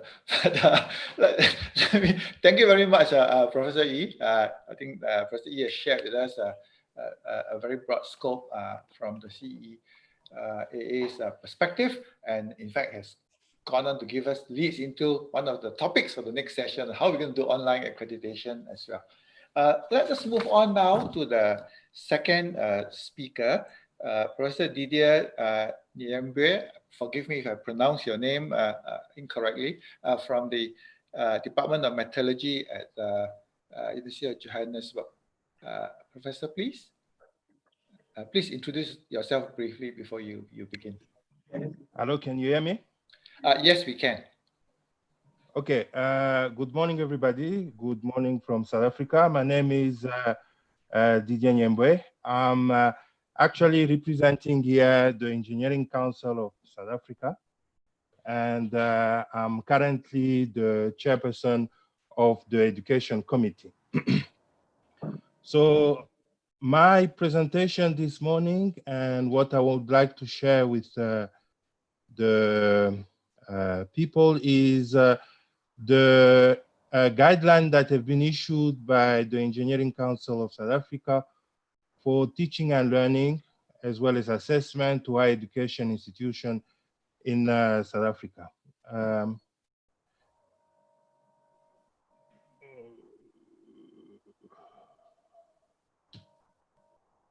The outline of my presentation is as follows. A quick overview of the COVID pandemic situation in South Africa, the implication of this pandemic to the higher education, then to talk a little bit about the guideline of EXA, the strategy and the implementation with regard to teaching and learning, the future, at least the understanding of EXA with regard to the post-COVID-19 era, and some conclusion. So as from yesterday, the statistics are as follows. We are having somewhere around 58,568 infection. So we are still relatively new in this pandemic, but all our public institutions have been affected by the pandemic. The government has implemented what it called a risk-adjusted strategy. That is, we are now 70 days into the lockdown since the mid-March. And we have different level of lockdown. And at this stage, we are at level 3. And what is significant about level 3 is that we are opening the economy, and then we have a return of students on the campus. The implication of the pandemic has been as follows. All the higher education institutions have closed since mid-March. The government is insisting on saving the 2020 academic year, but the emphasis is eventually on saving the lives. As I've just said, from mid-June, we'll have some sort of control phase in return of final year students on the campus. The other injunction of the government has been to adopt remote multimodal flexible teaching and learning.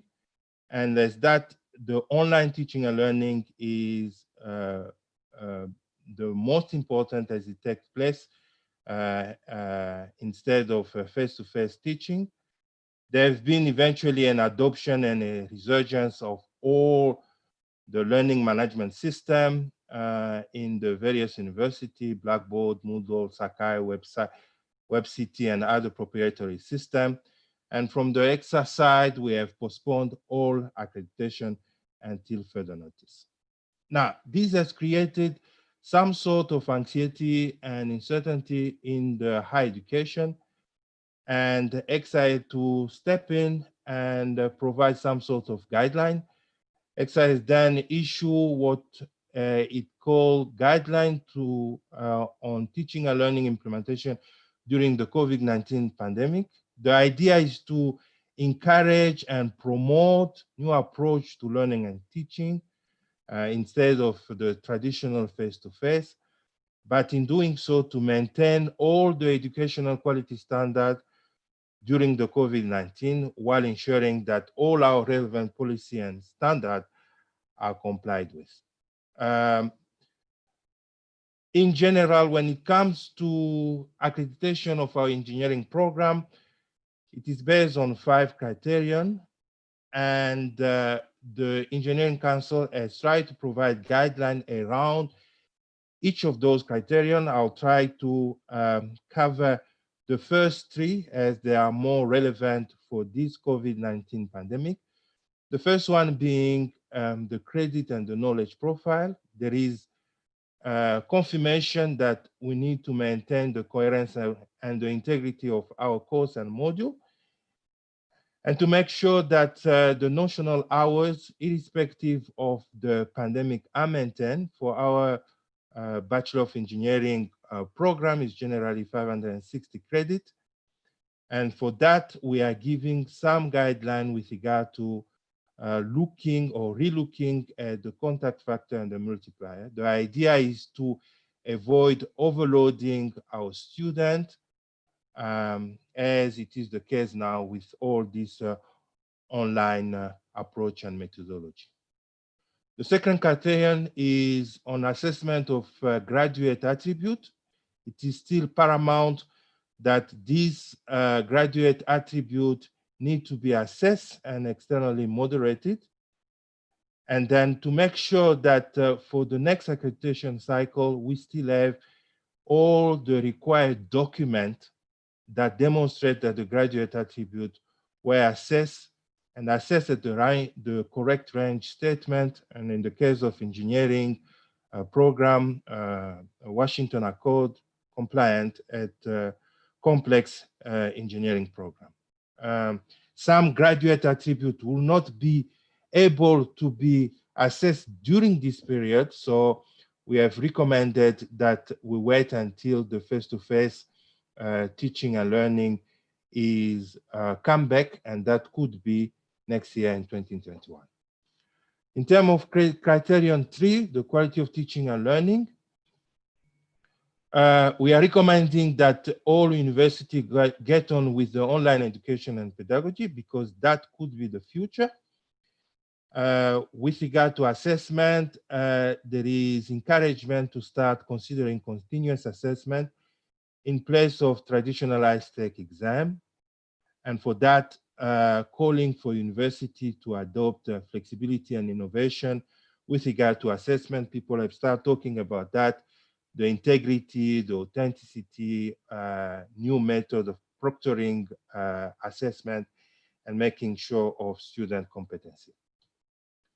Now, the strategy and the implementation of those guidelines are essentially anchored in making sure of the achievement and attainment of knowledge and graduate attributes. So there is an emphasis on making sure that all e-learning material are accessed, and that is done through zero rating of website, mass distribution of device, free data that are provided to students. That finally a project continue to meet the appropriate range, in this case, complex engineering program.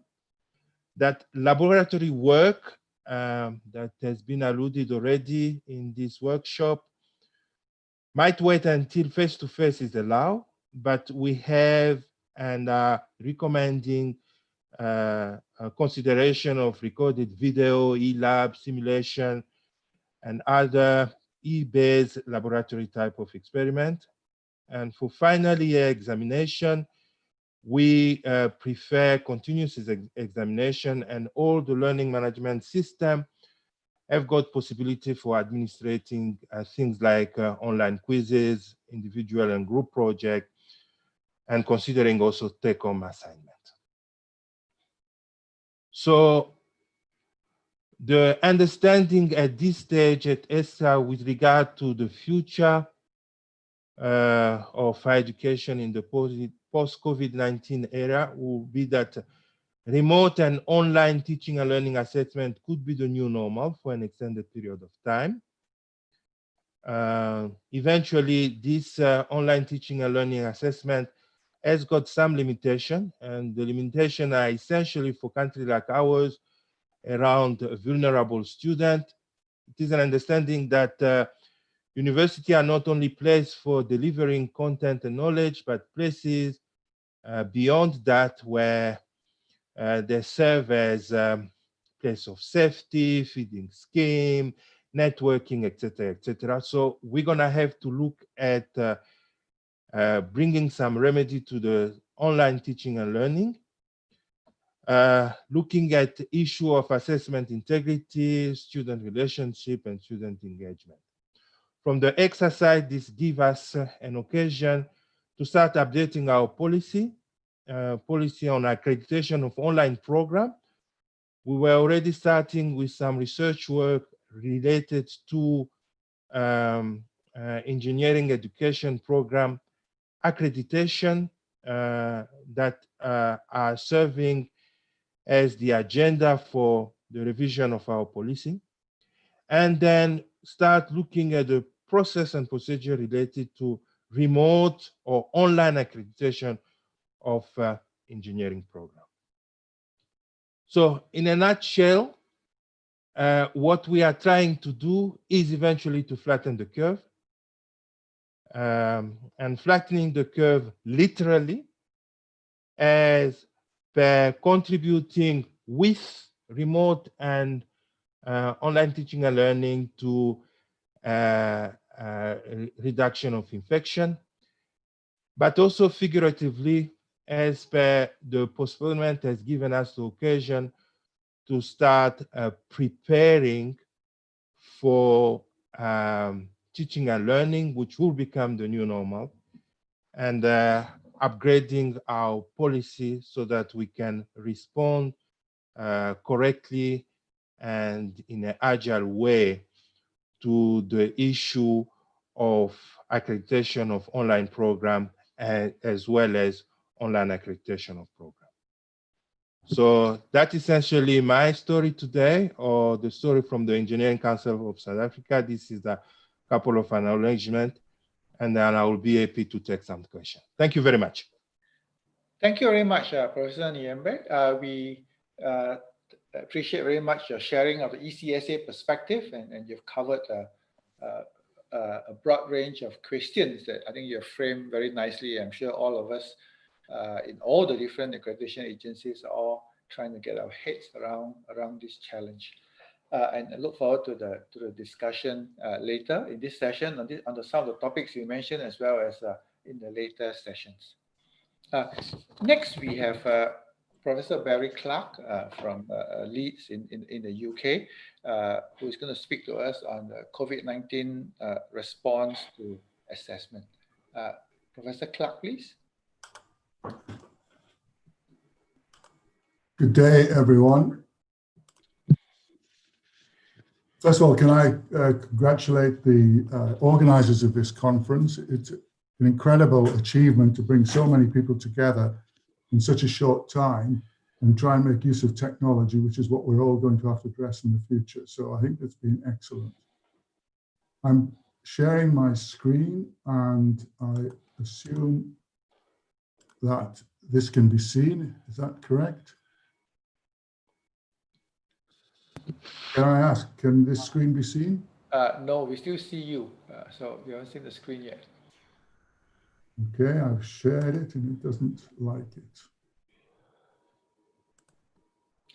Yes, now it's starting to share. Okay, thank you very much. It's on now. So let me introduce myself. I'm a professor of civil engineering at the University of Leeds in the UK, a member of the International Engineering Alliance Governing Group, and I'm former chair of the UK Engineering Accreditation Board. So we have a background at my university. We run joint programs between the University of Leeds and Southwest Jiao Tong University in China. So we've already got experience online. We're not into distance learning. So what we're talking about in terms of the COVID response is online teaching and assessment as opposed to distance learning.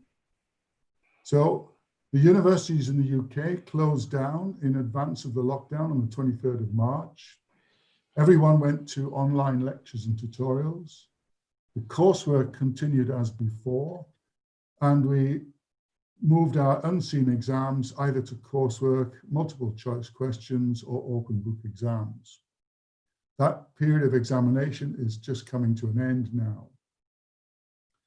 One of the things that the Engineering Council of the UK insisted, and we as universities put into place, to ensure that any changes to our assessment and teaching were monitored to ensure that the accreditation criteria were satisfied. We felt that was really important. Hey, my friend, you know what?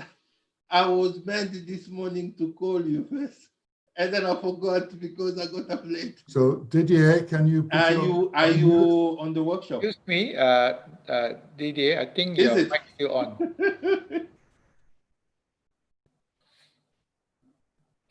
Please carry on, Professor Clark.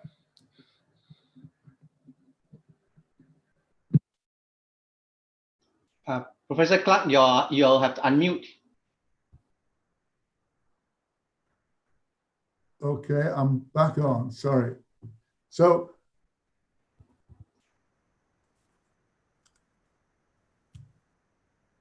what we're now looking at is what's happening next year.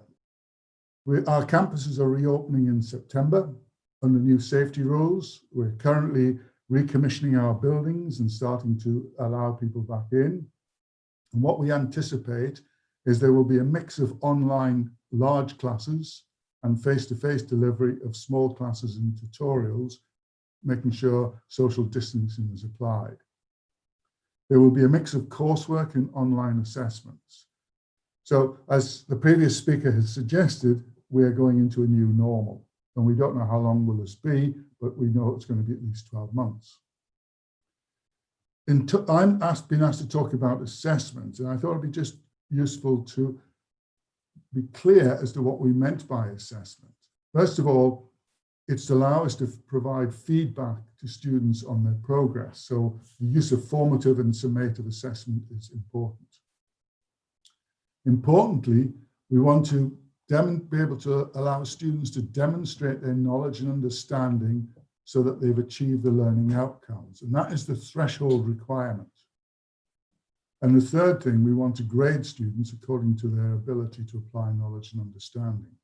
So whenever we create assessments, we need to keep these three principles in our mind. So the university immediately went into a support mode in terms of supporting staff and students. We already had a very strong digital central support, but the features of the current support is that we've set up an online course, which is a 3-hour course to help us adapt to teaching and assessing online. There's a virtual help desk. IT Central has been supporting staff and students. For example, it provides workspace, laptops, and so on. We have set up a digital practice website, which basically provides links to numerous tools that we can use. They've produced a COVID-19 online learning guide, and I'll show you some examples of that later. We have a CPD module that we're having to complete. All staff have to complete that as part of their CPD. And of course, many digital tools are available. And this has been critical to have this support to achieve the transformation, which I think all universities have done across the globe in sort of 1 or 2 weeks, has required this sort of support. So in terms of teaching, for a virtual learning environment, we use a tool called Minerva. We've been using that for many years, so we have experience of that. We are using Microsoft Teams meetings for smaller meetings, and within Minerva we have a thing called Collaborate Ultra. So we can run lectures up to about 500 people. And the lectures would be recorded, and a bit like Zoom, effectively they're like Zoom, but there's a whiteboard and there's other facilities that Zoom doesn't have. We're running live tutorials using Teams and Ultra. We're preparing webinars, podcasts, using our desktop recorders, video leads, online course materials, open educational resources which are available in the UK and elsewhere. And as one of the earlier speakers said, it's important that these online teaching materials are short, 5 to 10 minutes only, because as you'll discover, as we will all discover, fatigue, online fatigue is becoming an issue for us. We have various forms for discussion, again through Minerva or Microsoft, and we also use mobile voting solutions. And we also have group-based activities. And again, through Minerva, we're allowed to set up groups so students can work on projects. For example, within a lecture, we can form groups and we can circulate amongst the groups and have discussions with them. So very, very advanced tools which allow us to simulate what the learning experience is on campus. In terms of practical activities, as engineers, of course, we want to see more of this. We are creating webinars, but we're also running simulations. For example, one of the things that we're talking about is we're going to be running a testing house, which allows our students to commission tests in our laboratories, and the students will receive the results. So they don't actually get the hands-on experience, but they actually get their own data to process. In terms of assessment, which is what I'm talking about, well, clearly we have written coursework and we're using Turnitin for submissions, which means it's automatically checked for plagiarism. We're using wikis and blogs. We have discussion forums. We're using various techniques to mark coursework. And we're using posters and presentations as part of the experience of having a range of assessments as engineers. And we're also running seminars with the students whereby students are asked to speak themselves. Multiple choice questions, again, have been mentioned this morning, and I think we are seeing more of that. So what are the issues? Well, we need to move from time-constrained unseen exams to open book exams. I've been running open book exams for some 25 years, but I've been doing them on a time constraint. And so open book exams are hard for students because they have to prepare for them. They have to revise. They can't just turn up on the day and think they can start the exam. They'll fail. So open book exams are the way we're going to go. And we have two types of open book exams. We have online exams, which are typically 3-hour unseen exams, which move to 4 to 5 hours. We need to allow for the fact that some of our students are disabled and therefore need more time. We need to allow for the fact that internet access is not that good everywhere. And so we've got to allow extra time because the students on completing their exam have to load it up onto Turnitin. And we also have to have a centralized virtual support. So students have to be able to ask questions and get a very quick answer in that period. The alternative, which I think is the one that's going to be the dominant way in future, is what we call take-home exams. And take-home exams are well known in the educational sector, of course. And we are running 48-hour take-home exams. We have students across the globe, so we have students in different time zones. We have students with no internet access, who have hardware problems, and who have disabilities. If you like, it is a piece of coursework which is focused in 2 days. So in terms of what we're doing, in March, we went from on-campus delivery to and assessment, which is the pre-COVID. We went to online delivery and assessment during the lockdown period. We're now moving to an on-campus and online delivery and assessment. So we're going into this hybrid system from 2020.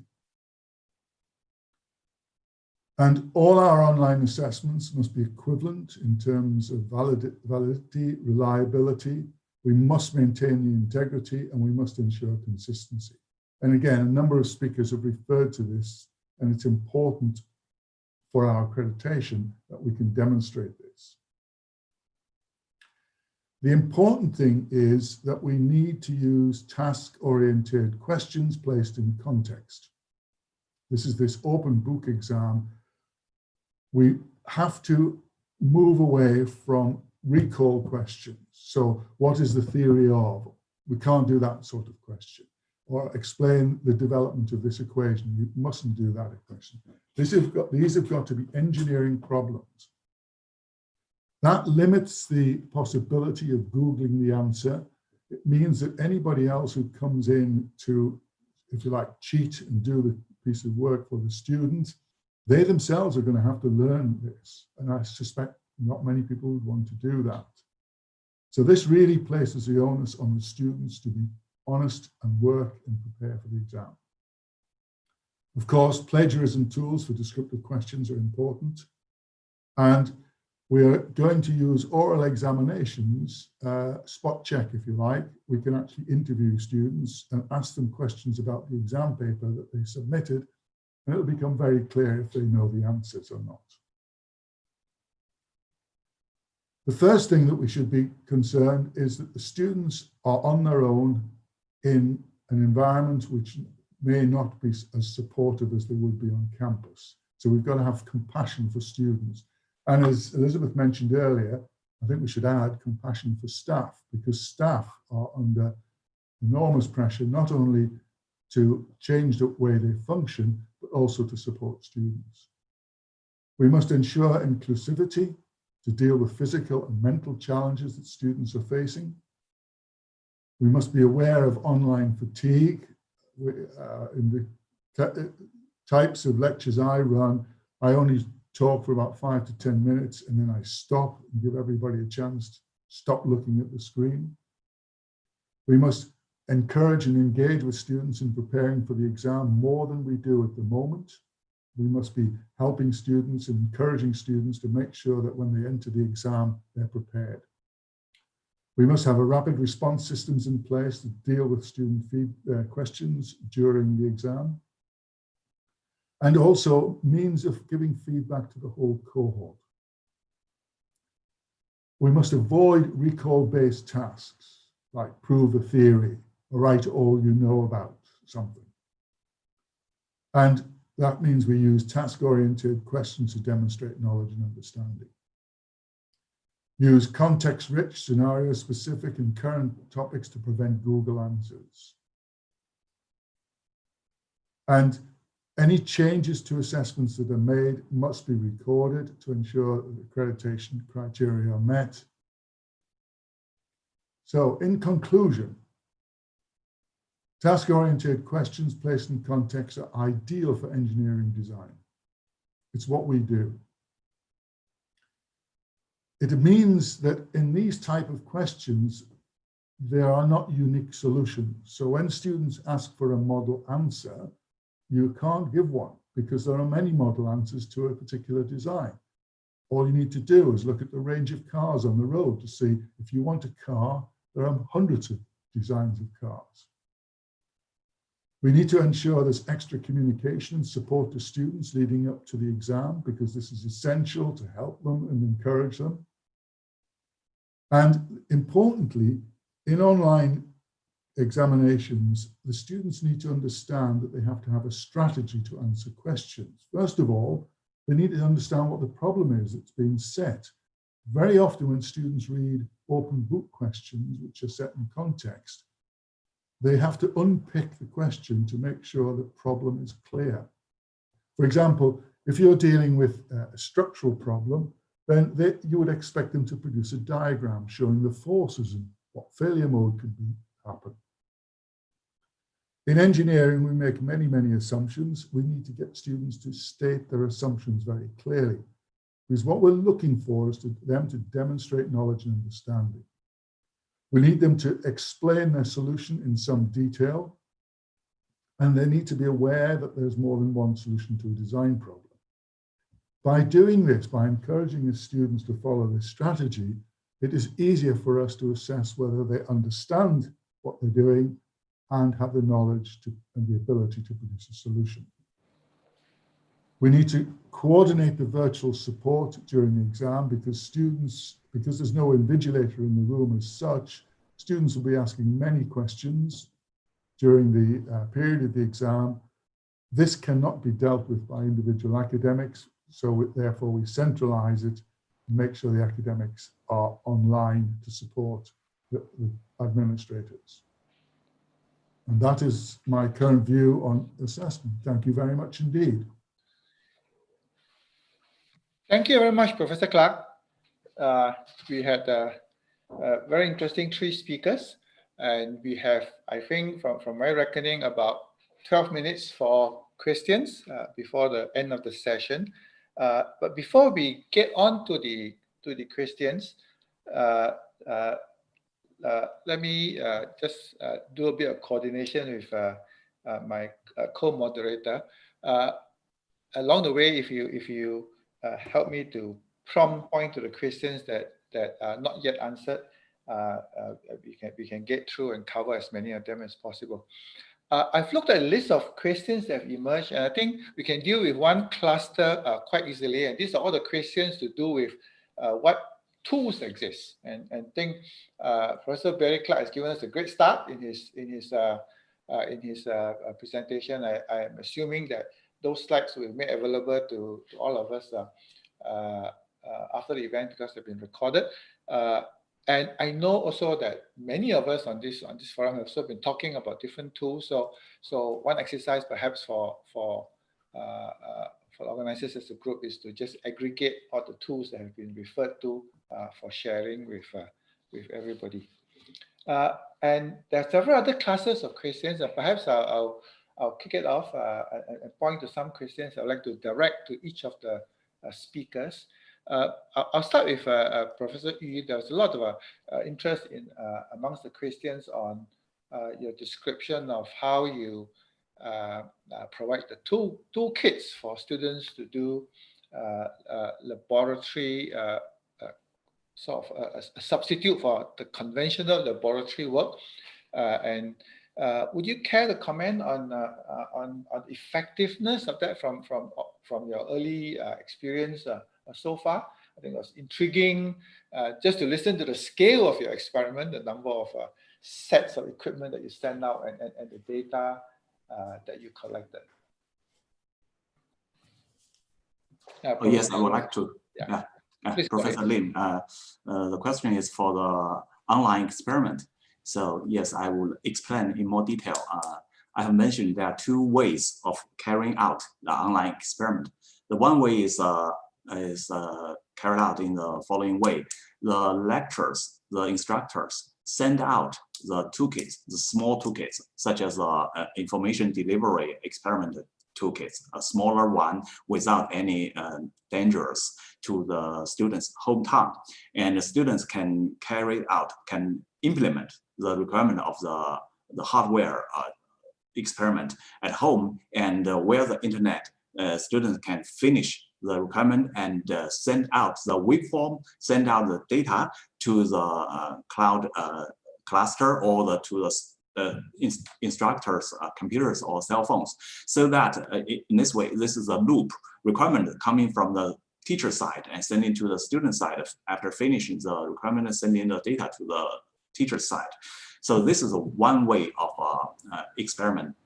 This way can be used for such as data, such as information delivery, information experiment. And the other parts, rotating machine or high voltage or some of the lab requirement with some maybe dangerous, we cannot send the equipment to our students' home. So in the recent, maybe 5 or 6 years, China's Ministry of Education, they carried out a very large project. They asked the universities to set up the virtual, this virtual, it not means the experiment is carried out in virtually, but the virtual means the data can transmit it with the internet. So at this time, many of the students can design, can implement their experiment at their home, and their controlling command can be sent it to their university's laboratory. This command can control the real hardware equipment to realize their ideas, and their cameras at the laboratory can monitor whether this behavior is correct or wrong and send the feedback back to the student side. So these are 2 different types of online experiments, but not all of them can be used for our students.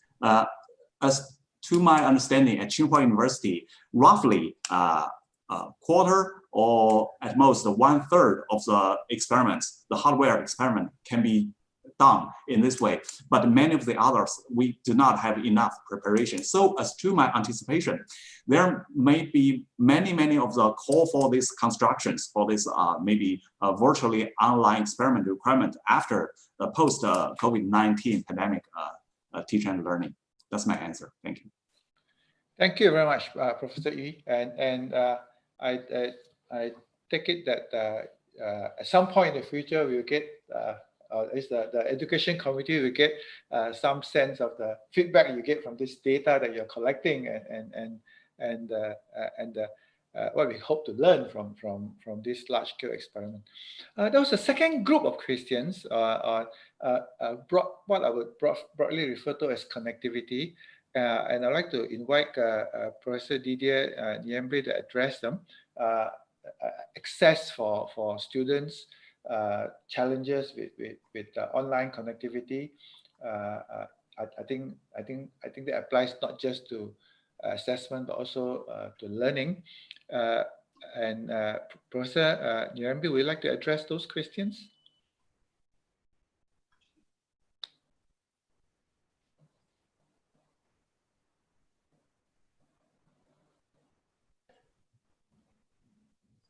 Can you hear me? Yes, we can hear you now. So you are referring to challenges of connectivity with regard to online teaching and learning. Yeah. Yes. So it is a real problem. And in this emergency situation, there is no immediate solution to that problem. At the present moment, what a lot of universities and the government has managed to resolve quite satisfactorily is the provision of free data so that people can access the learning material, the distribution of devices to students, and a lot of university has allowed the 0 rating of their website so that material can be accessed. But when it comes to the connectivity, eventually in the big metropole, that's not a problem. There is relatively cheap and affordable and well-working connectivity for people. But from rural areas and remote provinces, it's still an issue. So the approach has been therefore that we not only have online teaching, but rather a multimodal approach where the online teaching is supported by delivery of physical material. So using essential service of couriers who actually go to remote areas and physically deliver learning material to people who are having challenges with connectivity. That's the way we are resolving this problem at this moment. Thank you. Thank you very much, Professor Nyirembe. I think we have time to address one more set of questions, which is I would like to invite Professor Clark to address. And you alluded to this in one of your closing remarks about in assessment, for instance, in setting task-oriented questions for assessment, for example, and that linked to one of the questions in the that came up from the meeting. What are the sorts of concepts and so on that are just very difficult to assess online versus those which you can address, attempt to assess online via the sorts of techniques that you spoke about? Okay, so we start off with the assumption that the students have access to all the material that they need to answer the question. And that means that the students will have gone through the lecture notes. They will have, in my case, I'm a civil engineer, so I'll give examples within civil engineering design, but it applies, of course, to all engineering design. In order to carry out design, they will need tables, charts, that they can abstract numbers that they need to put into the various equations. They need to understand the design process, methodology, and the way to prepare for that is by doing worked examples, just like any exam. But the issue for us is to set them a problem whereby, firstly, they can't just Google it and what is the answer to.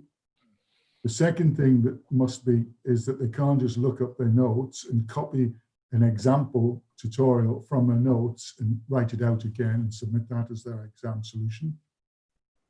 And the third thing we've got to say is that they can't just call a friend who's perhaps an engineer and ask them to do the answer for them. Most engineers in practice probably would fail an exam that we set as academics because they're different from the practice. So that's the way. So the only thing that we've now got is collusion, where one student phones another student up and says, how do you do this? And what I've discovered there is that the students who do that often end up with the wrong answer. So they both get very low marks. So collusion doesn't necessarily help them. Students who don't prepare for the exam fail. It's quite obvious. Even though they've got all the material and they can cheat and do everything, they still fail because they don't understand what's going on. So that's some principles that I would establish. In terms of an example of a question, let me give you an example of a wind turbine, for example, designing the foundations for a wind turbine. So I will tell them the size of the blades. I will tell them the height of the turbine. It's an offshore turbine, so I will tell them the depth of the water, and I will give them the ground conditions, which includes the proper. I will give them the ground conditions, which includes the properties of the soils and the type of soils, and ask them to design a foundation. I will not tell them what type of foundation. I will not tell them all the properties of the soils. I will not tell them the method by which they go about designing a foundation. And I expect them to set out what the hazards are, what the problems are. I expect them to work out what they have to assume, what the failure mechanism is, and then they have to go through and complete a design. And for that one particular problem, there are at least 10 possible different solutions, but not all are suitable. So they would have to choose a design that is suitable and then go through the process and demonstrate that that design is feasible. And I have many other types of examples, but the important thing is set a task, a problem, put it in context. In other words, create an engineering theme that they've got to design, and then make sure that they are having to look for information, having to take, one of the problems we have in engineering is dealing with uncertainty, so they have to choose the right properties, and that is one way of coping with that. I hope that gives you an example of what we could do. Thank you very much, Professor Clark. That's extremely helpful. Professor Wan Hamidan, are there any other things that you think we should urgently address at this point? We've got about 25 questions posted online. Probably only one question I think should be answered regarding the best method to assess practical or those skills in the psychomotor and affective domain, which are the non-cognitive outcomes. Can any of the panel members answer that question? Panel members, anybody game to volunteer for that? I think Professor E had a stab at that. I think he pointed out that maybe 1/4, 1/3 of some experiments can be handled through this combination of a physical setup somewhere and then online access to the physical setup, which is not yet psychomotor, but is approximating that. Professor Clark or Professor Nyambe or Professor E, anything you want to add to the earlier remarks that address this very important question? So this is Barry Clark. Go ahead. What I agree that the practicals, take a laboratory experiment, that we are not going to be able to replicate that at home. So what can we do instead? So there's two things. In practice, engineers generally commission laboratory work. In other words, the technician carries out the work, the technician produces the factual data, and the engineer processes the data. So the processing of the data we can do online. So we can, for example, if we're going to crush a piece of concrete, we're going to crush a concrete cylinder, we can get the students to specify the loading speed, we can get students to specify the size of the cylinder, all this thing. We can get them to produce a specification for the test to be carried out. The test would then be carried out by our technicians on site, which is what we're proposing. And then the results would be presented to the students. So the students would get primary data from that test. Then they would have to interpret the test. So the interpretation of the test, we can certainly do online. In terms of the experience of carrying out the experiment, it's a bit like driving a car. You can learn about driving a car virtually, but until you get into the car, you're not going to be able to drive it. So what we will be doing is producing webinars to show how the test is carried out. I suggested Professor Yu's suggestion, I think is fantastic. Whether we can get there, it'll take some time. But we've got to be realistic. Now, in the post-COVID 2021 year, we anticipate that students will have some access to laboratories. We're bringing students back on campus because the student experience of being student, we want to make sure students enjoy that. So we are creating social bubbles and so on for the students. But the point there is, if they're on campus, they will be able to come in to the laboratories to do experiments in very small groups. So there will be some access to some experiments that way, but that's post-COVID. Thank you. Thank you very much. Thank you very much, Professor Wan Hamidan and our panelists. I think we have used up our entire quota of time, and I'd like to hand it back to the moderator for the overall meeting. Dr. Nasim, back over to you. Thank you. Thank you, the moderators of and the panelists of session 2. May I request that all moderators and panelists remain on mute mode so that we can start the next session in a smooth way. The next session is on quality assurance of the robustness and equivalence of online teaching, learning, and assessment system. And the moderator are Mr. Damien Owen from Ireland, the president of IEA also, and the Dublin Accord. And myself is the co-moderator assisting him. We have 3 discussion panelists, Professor Krishan Kishore Agarwal from India, Dr. Kyang V. Lim, Singapore, and Professor Elizabeth Taylor. the first module. This session is, there is no such kind of presentations here, but it's mostly like a discussion forum for the last 2 sessions we have already. May I request Mr. Diamond to take the charge, please, and introduce the panelists.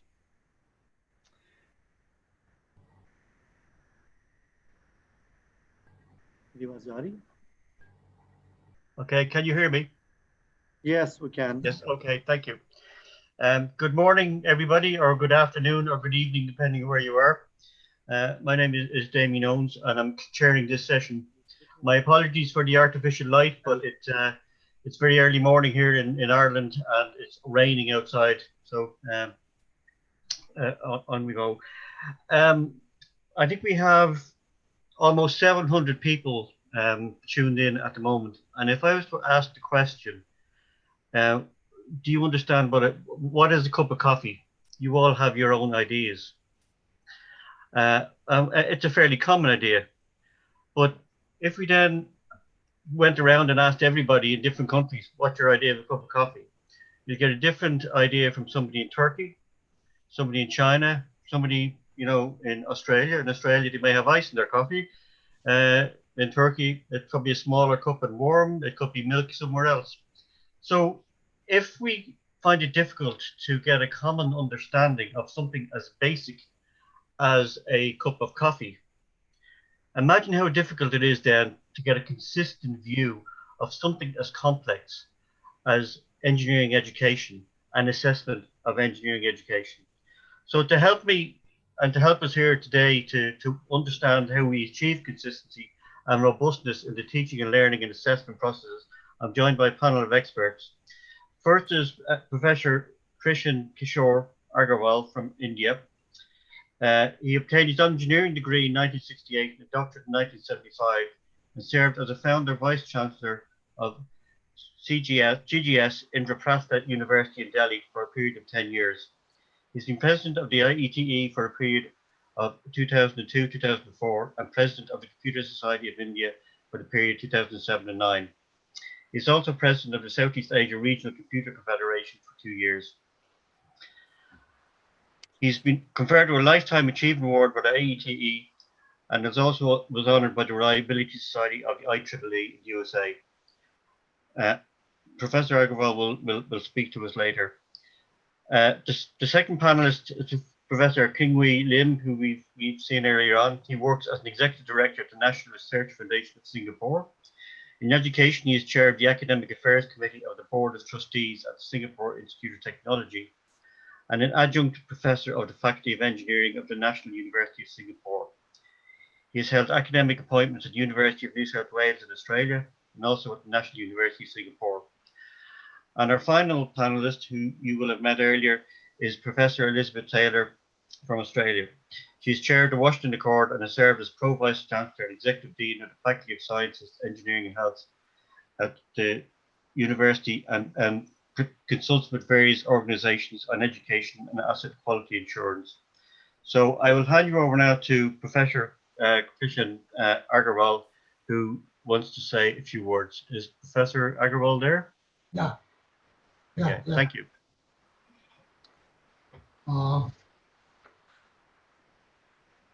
Thank you so much for the nice words spoken. And let me first of all express my thanks for having me as a part of this great discussion to which we were all pushed to.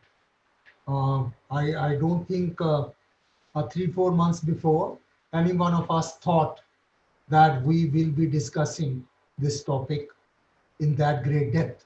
But then the greatest disruption of the century took the world over, and we all had to change our mindset overnight, particularly from engineering profession. Barring a few excellent pockets, it was always believed that we have to have face-to-face education, laboratory, we have to have do the project, we have to have them agree, disagree with each other, and play the games together, and so on and so forth. Short of that, we will not be able to which we have listed. That was the belief with all of us. The disruption took place of the, as I said, largest of the century. Probably none of us in this 700 odd participants today have ever seen a disruption of that magnitude, and hopefully we'll never see that again.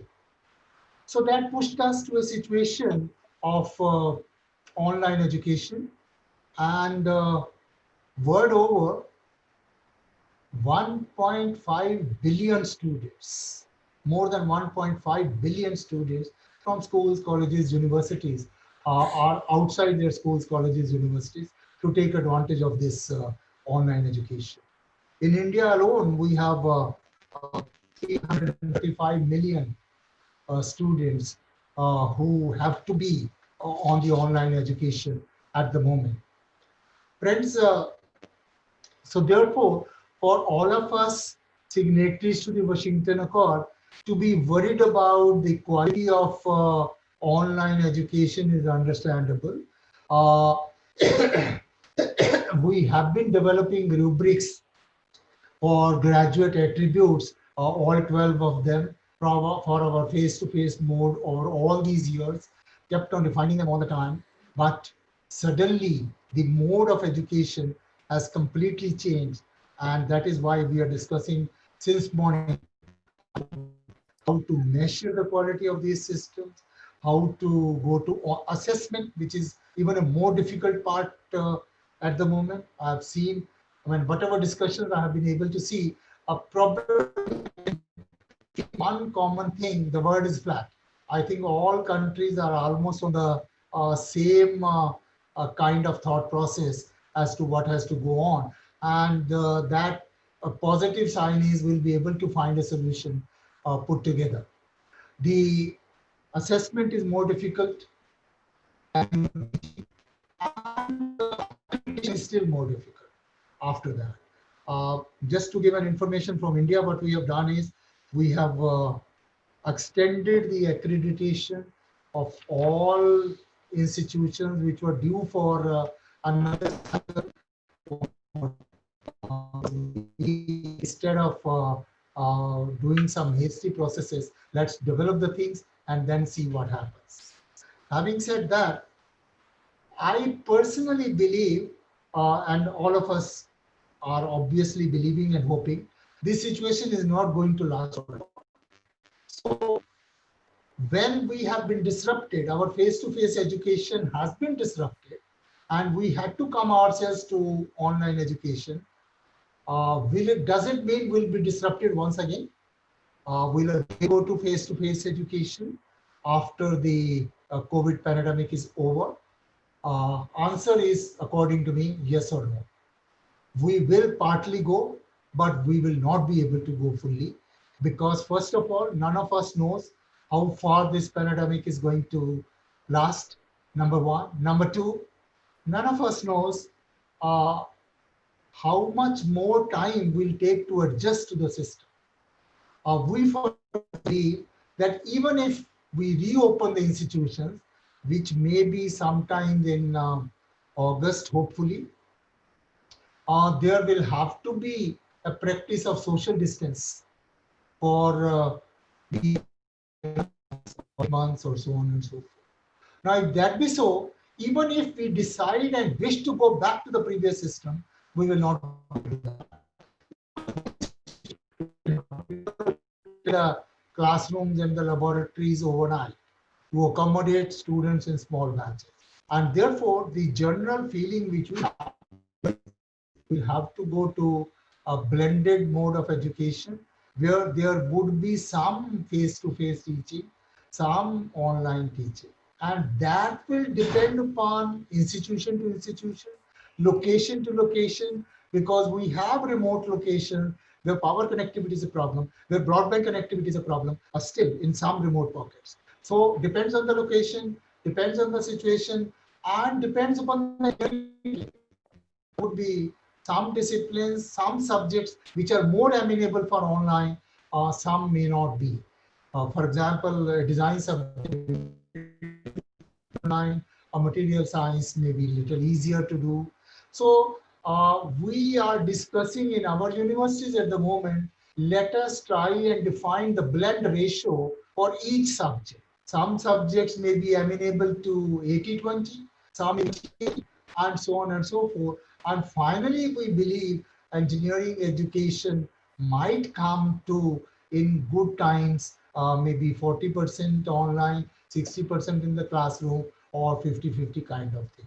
If that is the scenario which most of us agree will happen, my take was, instead of putting all our energies on developing the quality systems for this transient period, let us develop more on what will be the future of blended learning. When will it come? Oh, God knows, but it will come. And design our rubrics based on that. It is face-to-face, part of it is online. What are the rubrics? In the transient period, we'll extend this backwards and apply, rather than try to design an ideal system for the transient period and then translate it later to the actual system. So I thought we realized the actualization of blended learning and design our rubrics for that. To all our signatories, I think graduate attributes is a sort of Bible of engineering. And we go to the graduate attributes. I was seeing that there are some graduate attributes which can be probably a little easier online. So maybe that could be a permanent better change also. For example, lifelong learning could be a little easier on online than face-to-face. On the other hand, there would be some design, for example, will probably be best done face-to-face. Under the present catastrophic situation is a different measure. So my suggestion was that we really look to a scenario which will emerge after say 3 months, and put all our energies there, try to idealize that rubrics, and then apply them backwards during this period. Assessment has been a problem in India. Some universities are trying to conduct final year exams. Some are even trying to say face-to-face final exam, some on a group evaluation kind of final exam. Some are even trying to skip the final exam by taking the previous course and so on and so forth. So all kinds of models we are doing for final exam, because the compromise was between a good examination system and a timely degree delivery. Now this compromise was tough, and obviously some compromises had to be made. It is done. Our West Bengal Technical University in Calcutta in India are trying to do entire affiliation online, which is akin to accreditation in some sense. And the Vice Chancellor tells me the experiment is not bad.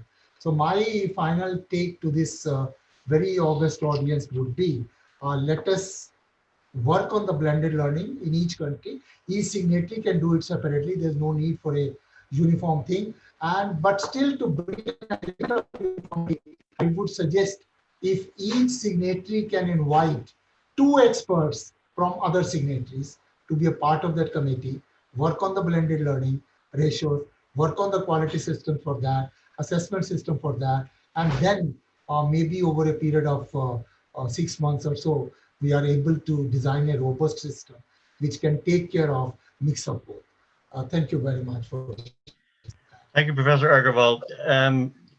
You raise a very important point there. I mean, we have been thrown into this situation or rushing into it. So I think as educators and engineers, I think the technology has held up well. We've moved very rapidly into a new environment.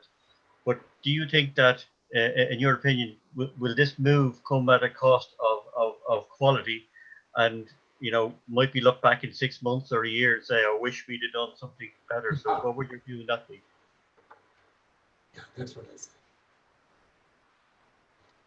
So what I'm trying to say is to be pushed to a situation where some compromise and quality has to be made on a transient period, will probably be a lesser price to be paid than compromising with the system per se. So we as engineers will have to appreciate transient solution is a transient solution, and let's keep the transient in mind, and ultimately steady state is the solution where we should put our best foot down. That's what it's. I think that's a good approach. I suppose a question for Professor Taylor. And the accreditation process is very much evidence-based and outcome-based. So how can we best measure some of this evidence in a virtual environment? Things like laboratories and experiments are very difficult to do. So how in the short term can we make best efforts to measure this evidence? My personal experience is accreditation to be shifted completely online will not be a very desirable thing to do. Whenever we really go in for accreditation, the institution want to show us what they want to showcase, but we want to see what we want to see. Now that gap will be completely missing if it is online kind of thing. Secondly, interaction with the students, interaction with the faculty on site will be very difficult to do online. Although yes, mechanisms are there today, you can do it, but will not be able to do it very satisfactory. So I again feel let us evolve a transient solution for a year or so, where we do consciously recognize that some part of quality might be missing, but let us not do it at the cost of a permanent solution where we would be able to do some part is online. For example, faculty data can be easily taken online. Students' data can be taken easily online, but some things still on site is best done under the circumstances till we are pushed to a situation that we can never do that, which hopefully will never come. That's what. Okay. Okay, turning to our other panelists. Yes, Damien, I would be happy to follow on from that because I agree with that assessment that there, in any quality assurance system, it's not just about what everyone wants to show you, it's about what you want to go and find. Yeah. And so that will always be the tension that we have in any situation.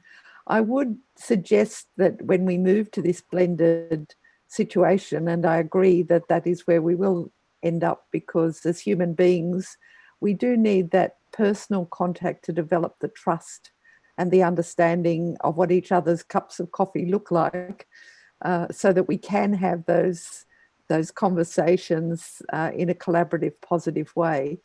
I also think that we should look to our own expertise as engineers in how we might do far more documentation around our curriculum. In the past, when it was 20 students and a professor and they all knew each other personally, there was a particular way that we could have the engagement and the engagement with knowledge. Now that it is moving to that virtual environment, that engagement with knowledge of being confident that our students are gaining that knowledge is going to require different tools. For example, one of the very useful tools that we could learn from is documentation, and dare I use it, language like configuration management of the knowledge that we are passing through to our students and tying those back to graduate attributes in a very different way. We've seen a few tools that people have mentioned that they are using in China, in the UK. I know that we are using in Australia. I certainly know Singapore. In fact, I'm sure everybody is exploring, but we need to document those so that we can do that traceability of knowledge the way we do with engineering artifacts. And that will be part of the new world that will marry the personal relationships we have with the documentation we will need to have a quality assurance system. Well, you've hit a very good point there in that you know, we need to find out, like you said, what each other's cup of coffee looks like, and there's an element of trust, and trust is only built up over time. But as we move to an online environment for some aspects of the evaluation process, I suppose in Europe we're sort of focused very much on data protection and data privacy, and there'll be some court cases in the education sector around it. So, do you think, is there a risk in an online environment where, you know, during the assessment process, the person being assessed could be recording something, or are there privacy issues in terms of the assessor's anonymity or privacy being breached? I'm sure we'll have many issues around that, but I do note that KW has his hand up, so I'll move over to him. KW has obviously addressed this one. Thank you. No, I wasn't going to address the privacy. I think that's a whole set of issues there. I wanted to endorse Professor Agawa's earlier remarks and agree fully that it is not going to be business as usual after the pandemic blows over, and neither should we be hoping for business as usual. Because if we sort of take a slightly retrospective look, we can think of the COVID-19 pandemic as accelerating change that was already well in progress, and because having to hit that run faster with that. Many of us may recall that it wasn't so many years ago that this big enthusiasm for MOOCs came on board, right? Came around, and this massive online courses. And in recent years, that they have sort of been a little bit more quiet, but there's been, I think, at least 10 years of effort there. I know that Professor Yi, for instance, has been very active in that in edX in his work. So there must have been a lot of lessons that we can pick from there. What worked well and what did not work well. We're not starting from scratch and trying to figure out how to do online learning, other than MOOCs, you know, well tested one in that many of us would have encountered, at least for the basic sciences, is, you know, in the graduate record exam that you have to do if you're going to go to graduate school in the US. That's another example of a system that has run for many years for looking at basic science. And I know that in other professions, in some well-known medical schools, for instance, they have been experimenting with this sort of blended learning for many, many years, and have lots of empirical data. And in looking at this, I think the other observation we need to be to acknowledge is that in reality, we still don't know very much about how people learn, and until we do have more than an empirical understanding of that, moving away from the 20 students and one professor model that Elizabeth just spoke about to something quite different. It's very much going to be doing what as engineers have been doing for a long time, trial and error. We have a lot of good scientific research now on how young people learn, how kids learn. We actually have virtually nothing on how young adults learn. And that's an area that is emerging as a discipline in itself. And in a way, fortunately, it's because it's emerging, we have something to tap upon as we think about our challenges. And sort of, a final remark is that, you know, we've talked about accreditation. I think one of the big challenges there is that in a lot of the things that we do, we get, and we say we are data driven, we get a lot of good empirical data on quality in the aggregate. I think it's a different kettle of fish when it comes to trying to establish minimum competency standards in an individual within a program. And if that's desirable, if that's a challenge, and we need to distinguish that from quality in the aggregate. And I thought these are sort of two big issues that we're going to have to think about in the future. Thank you, Damien. Thank you. You picked up on the point that we still don't know how people learn, or not well enough. I think in terms of how disasters go, we're probably at the best point, because the assessment and the impact has only been for about half a semester.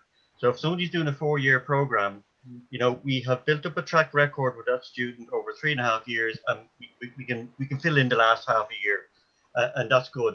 However, for somebody entering the system coming into year one, or if this reoccurs again next year, their experience will be very different, and our experience of their experience, if that makes sense, will be very different. So, do you think that there may be a second challenge coming for us, which is first-year students?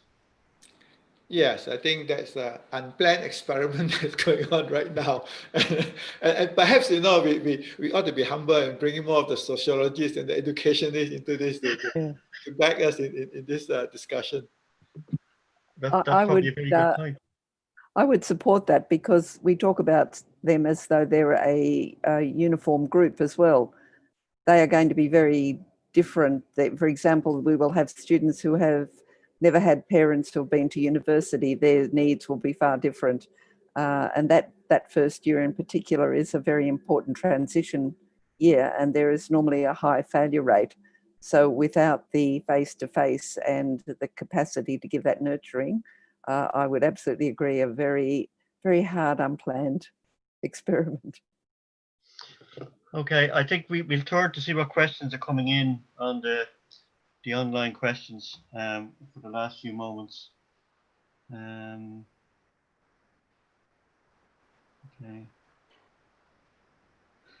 Are there any good assessments of online psychomotor assessments for engineering students?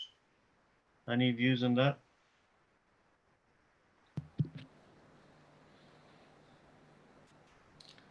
The question? Yeah, the question is about the psychomotor assessment. Mostly questions coming from different signatories, about 8, 9, mostly about the psychomotor assessment at the individual level or at the cohort level. It's not 100% attainment. So how we are going to produce a readily, industry graduates for the industries. So they wanted to have some example and also some principles and rules and policies, how the university should be expecting from the accreditations, jurisdictions, any change in the policies or any change in the evaluations of the program. I suppose that the last part of the question then is how can we measure the student satisfaction level that they feel they're getting a good education, a quality education that is, I suppose, is internationally comparable and stacks up. So there's quite a lot in there.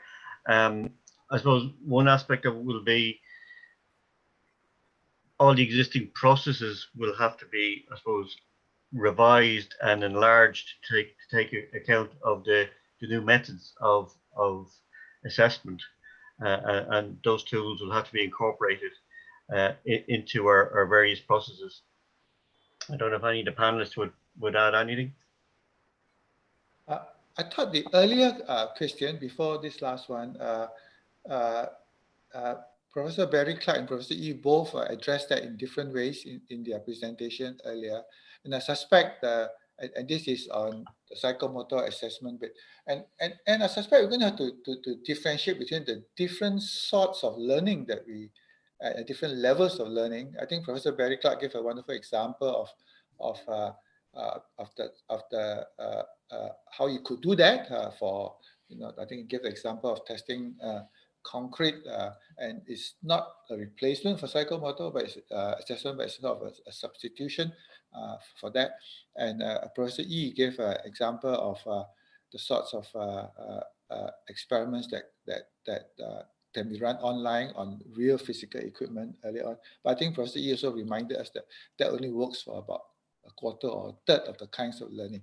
So which then means that the other 3/4 or 2/3, we have to figure out clever ways of substituting the sorts of psychomotor type experiments that we have. I think that's a very good point. It's really about trying to go back and work out what skill we are trying to look at. We have relied, for example, on the fact in civil engineering mixing concrete or things like that. If that's no longer possible, what other substitutes can we organise for those people to do in other parts of their lives that will do it, because specifically civil engineers don't tend to mix the concrete themselves nowadays. But they may, but it does mean that the academic will need to very carefully design a curriculum element that they can do, say, from within their own environment in their town, for example, or from among their neighbours. They might then have to go out and ask to do something in their community that we wouldn't have had to ask them before, but we may be able to tie that skill with what we are trying to achieve with that assessment. So the curriculum, it all comes down to how we are going to have to be very innovative in our curriculum design once we've decided what skills we are needing for those students. I mean, one of the challenges which is just popping to mind now is that, you know, take the concrete mixing. One good way of doing that is always a site visit or work placement, but we can't do those anymore. Those very practical ways of achieving those skills are closed off. I suppose you could ask your sort of, I was thinking if you lived in a town, you might be able to go and do something in your parents' backyard if they had one, or if you live in units, there may be something that you could do in the local garden area. That it's all about that capacity for your mental and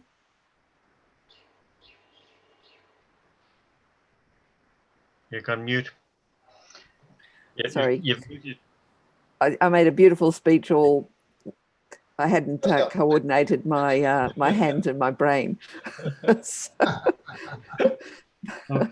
But again, it's what other physical activities could we be talking about that can replicate what we would need our civil or our mechanical, our electrical engineers or chemical engineers to do in lieu of having them in the laboratory with it.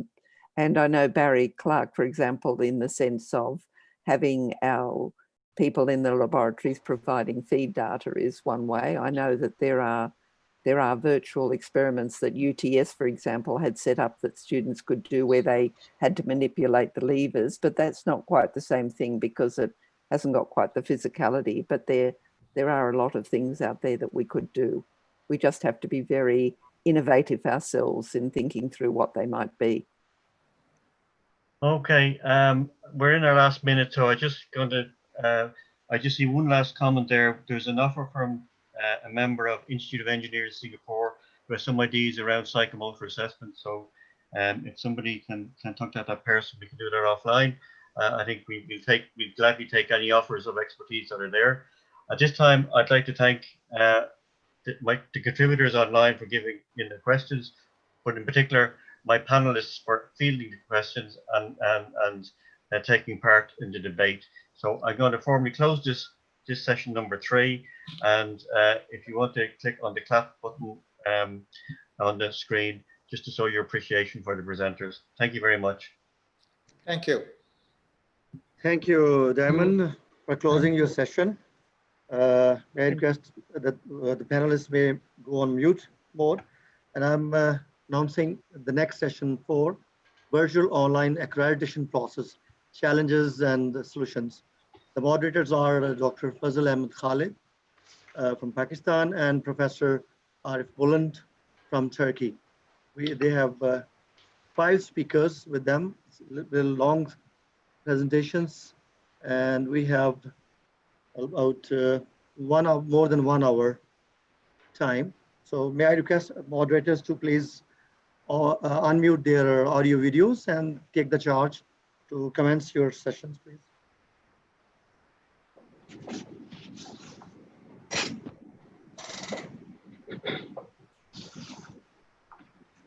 Thank you very much, Dr. Nasir, and for inviting me into this 4th session of the workshop. And it's a great honor, first of all, to invite my co-moderator. He's Professor Buland Uzguler from Turkey, a good friend, and I had many opportunity to meet him. And he is the head of MUDIC and vice chair of the executive board of MUDIC. electrical engineer and contributed significantly in the field of research, education, and accreditation. It's a great honor to have him as a co-moderator in this fourth and last session of this workshop. So welcome, Professor Bulan.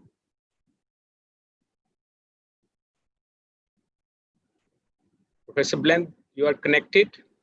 I think you have to give in co-host. You can so that you can unmute. Okay, fine.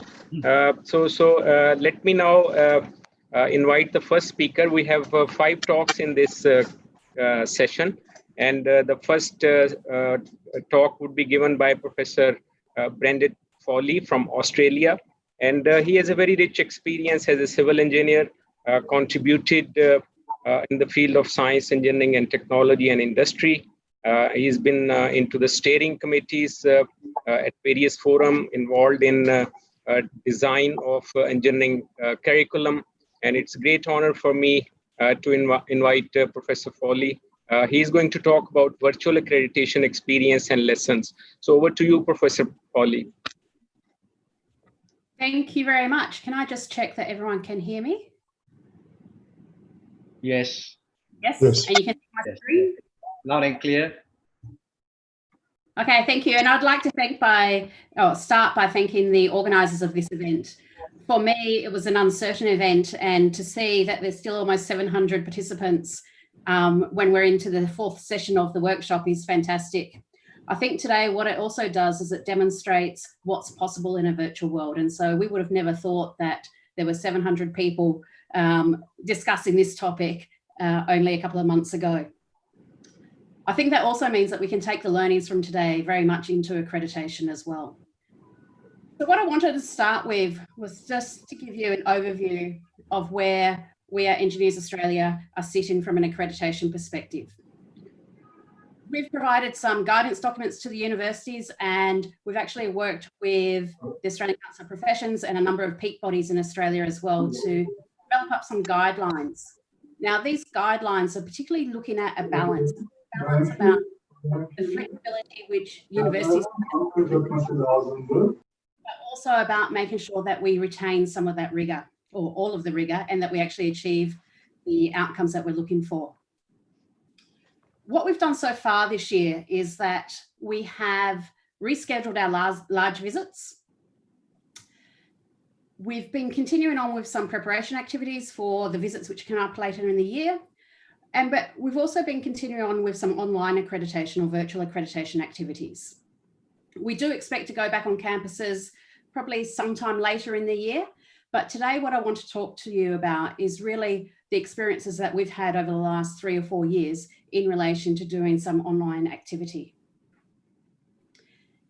If we look first at what our accreditation criteria is, we have students entering university in first year, we have graduates at the end of their degrees, and those graduates, what we really want them to do is demonstrate that they've got the intended learning outcomes. For us, we refer to them as stage 1 competencies, but they're obviously aligned with the IEA graduate attributes as well.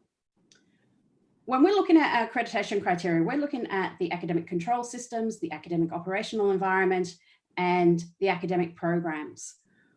What we do allow the universities to do is demonstrate to us how their pedagogy and their assessment is actually achieving those outcomes. And so from an accreditation perspective at the moment, we haven't changed any of our criteria for that online environment, because what we're effectively seeing that as is a change in delivery mode, not necessarily a change in the outcomes or a change in those control systems or enablers for those outcomes to be achieved.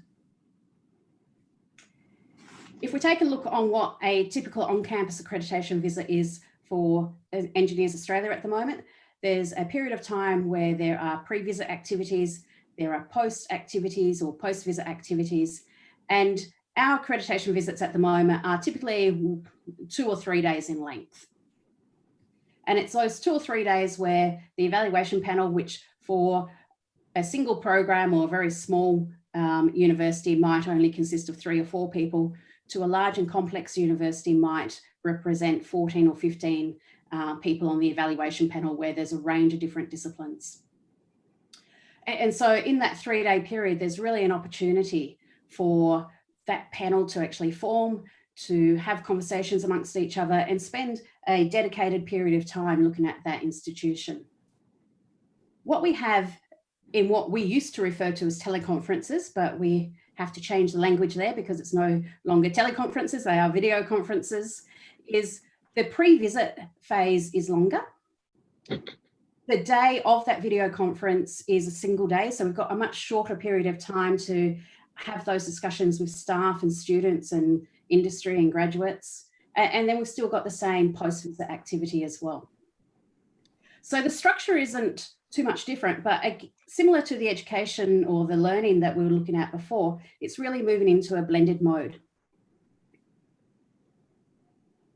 Where we've used virtual accreditation in the past is where we've had mature higher education providers where they've already got existing accredited programs. And so therefore it's not completely new to us or to the provider in relation to accreditation criteria, what we're going to be looking for, what they need to demonstrate.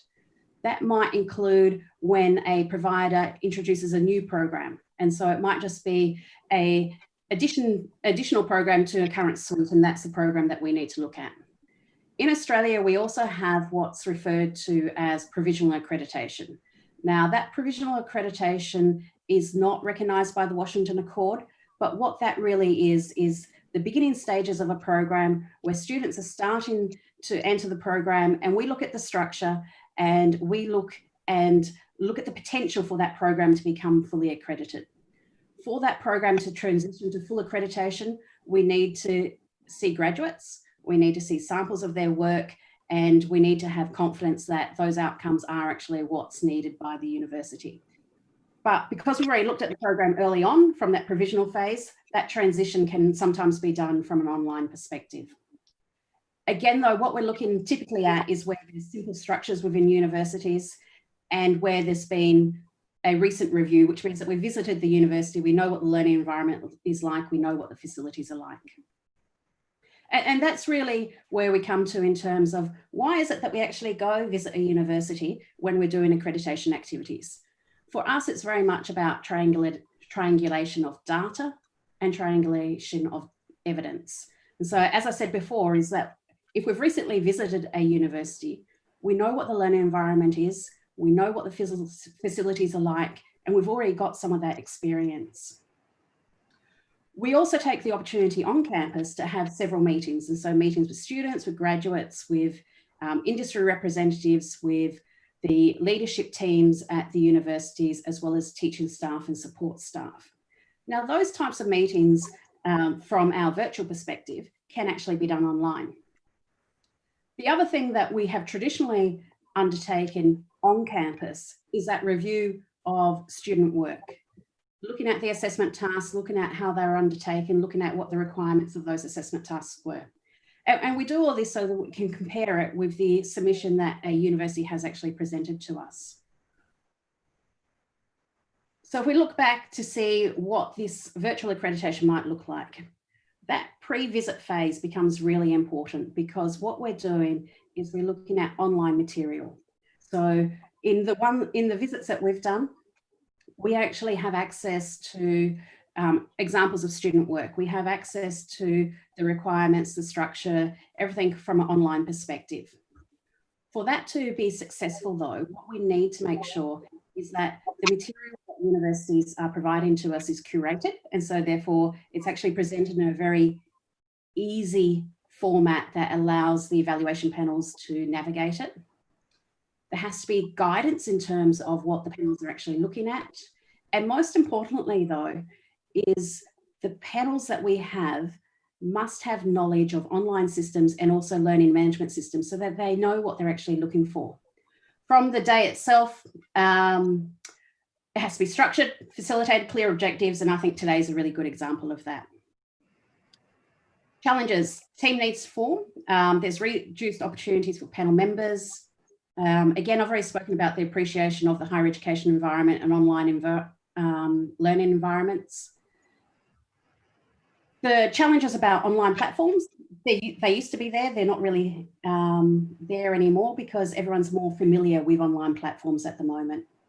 My last slide is this one, and that relates to consideration for Washington Core periodic reviews. Who we have on panels is going to be really important. How they're trained, what is it that they're looking for, what sort of considerations do they need to take on board? The question before was raised about student learning, and I think that's also very relevant, is what was traditionally in the higher education sector doesn't necessarily have to be there. Criteria and outcomes need not change. We do need to build capacity. And that last point there is, as a body, as a Washington Accord, we need to be able to demonstrate to industry and also registration bodies that blended learning can deliver the desired outcomes. Thank you. Thank you very much, Professor Fawley. And it was really interesting to see a comparison and a new model that might come up as an alternate option for online accreditation process. Let me thank you so very much, and let me invite the next speaker, Ms. Maya Warkin from Canada. She's accreditation manager in Engineers Canada, and working at Ottawa, Canada. It's an honor to welcome Ms. Warkin. Over to you, please.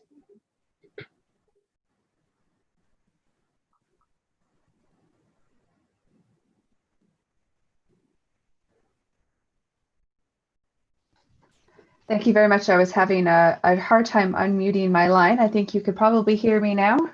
Yes, please. Perfect. And you can see my screen? Absolutely. Great, everything is working. Well, thank you very much, and greetings from Ottawa, Canada at 4 in the morning here. I've really appreciated the session to date, and I really appreciate the comments so far and the opportunity to present today. So I will talk a little bit, continuing on from our colleagues from Engineers Australia, about virtual accreditation visits and the challenges and opportunities that we may have before us due to this extraordinary interruption. And I'd also like to recognize my colleague Elise Guest, who is our accreditation program advisor, who helped put together this presentation today. And so a little bit about Engineers Canada. We are a federation, and we exist to serve the 12 engineering regulators in Canada. And one of our core activities is the accreditation of undergraduate engineering education programs. The purpose of accreditation is to identify to our member engineering regulators those programs whose graduates are academically qualified to begin the licensure process. And accreditation at Engineers Canada falls under the purview of the Accreditation Board. And the Accreditation Board and our visiting teams are volunteers. Our accreditation process probably looks very similar to everybody else around this table.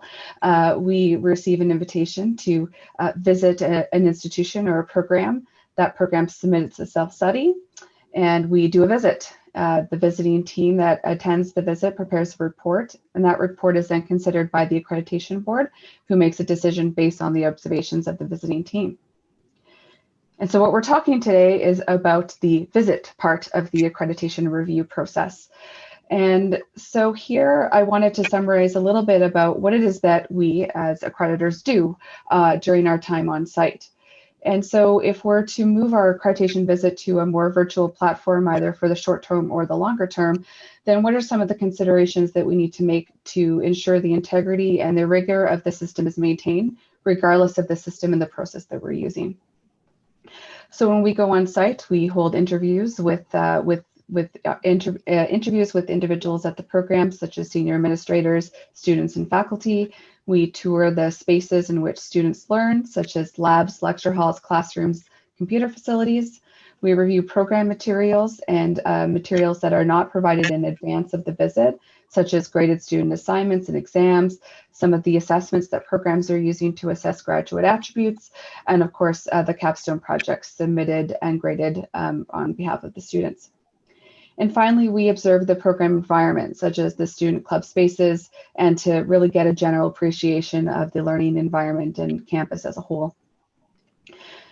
And then, as we heard in the previous speaker, there are the things that the visiting team does. The visiting team comes together in person and forms a team where they validate the self-study that's submitted by the institution to ensure that consistency of their findings across observations that they've made during their time on site. They collaborate in person to write a report. And then they also help build the links with the institution between the visiting team, Engineers Canada, and the Accreditation Board to really build that foundation of trust that I think Elizabeth and other speakers alluded to in previous conversations. And so we really do value this face-to-face time with the program and with the visiting team. And so what's happened for us? So this year we deferred all accreditation visits for the 2021 visit cycle. We gave extensions to currently existing accredited programs. But we have 5 new programs that are not currently accredited who have requested accreditation visits this year. And so because these programs are not currently accredited and they are producing graduates this year, we would like to enable those students to graduate from accredited programs that satisfy the licensure requirements further on down the line. And so really what we're trying to do is we're planning to have these 5 visits virtually as a contingency plan. We are hoping for the best, planning for the worst. So what we've done is we're just wrapping up actually an environmental scan and a literature review of practices for virtual quality assurance processes, the opportunity to take a look at the guidance produced by some of our colleagues. We're also working with the assigned visiting team chairs to collaborate to develop a framework that would allow these virtual visits to go ahead, and then also consulting with the programs who invited us in to create a tailored approach for what's available to us to date.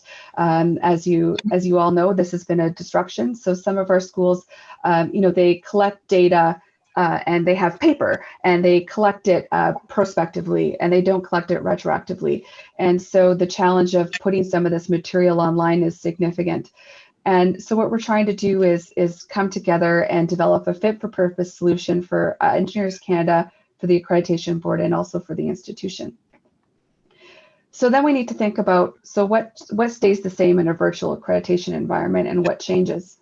So if the goal is to maintain the confidence in the outcomes of the accreditation system, so to identify the programs whose graduates are academically qualified to begin the licensure process, then our system's philosophy and criteria remain the same, and the beneficiaries of the system, such as the regulators, the students, and the institutions, remain the same.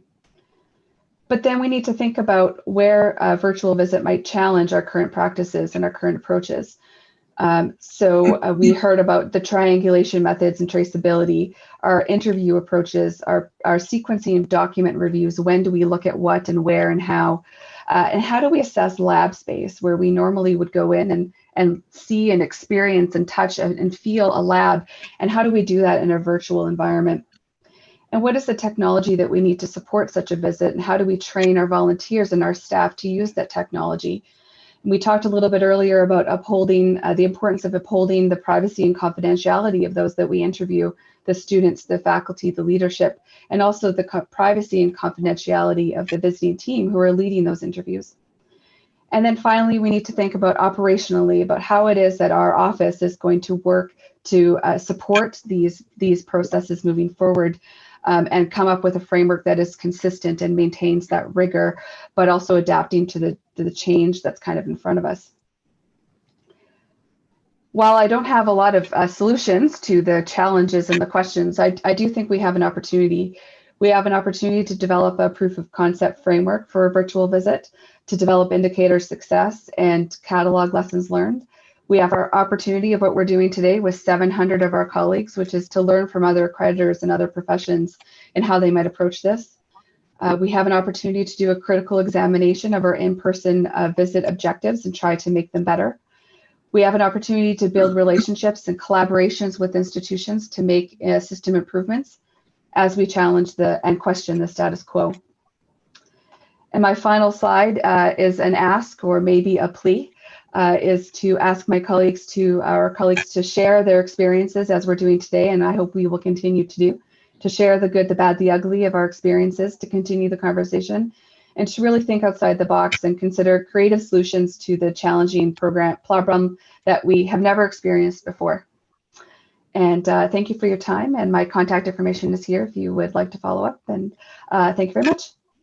Thank you, Ms. Maya. Very kind of you for sharing your experience in Canada and early morning presentation.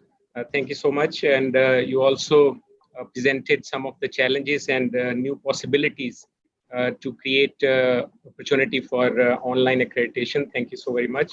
We move on to the next speaker, Professor Migad Johari Muhammad Noor, friend and long experience in accreditation and a leader in Board of Engineering Malaysia, contributed in many ways in academics and in setting up the new trends in Malaysia and taking the lead not only to Washington Accord, but also in Sydney and Dublin, as far as Professor Migad Johari is concerned. He's been very supportive and helpful to Pakistan Engineering Council. So it's an honor for me to invite him to share his experience. Over to you, sir. Thank you.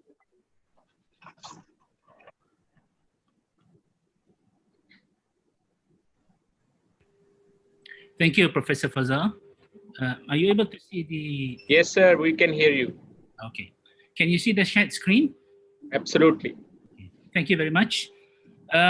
Yeah, initially I was thinking I'm going to be the last speaker, but anyway, the third speaker seems most of the points have been taken up by our fellow colleagues. It's just that great mind thinks the same, presumably. Eh? We are seeing a lot of similarities from the first presentation by Professor Foley and by Mia. Anyway, I will just continue with my presentation, which is on, well, we heard a lot about online, virtual, remote, distance. They're about the same thing. I mean, this is as a result of the pandemic. And of course, some of us may have actually implemented that much earlier, and we are more prepared in that case. So what I intend to do here is to actually cover a few areas, which is quite similar to what had been presented by the previous speakers.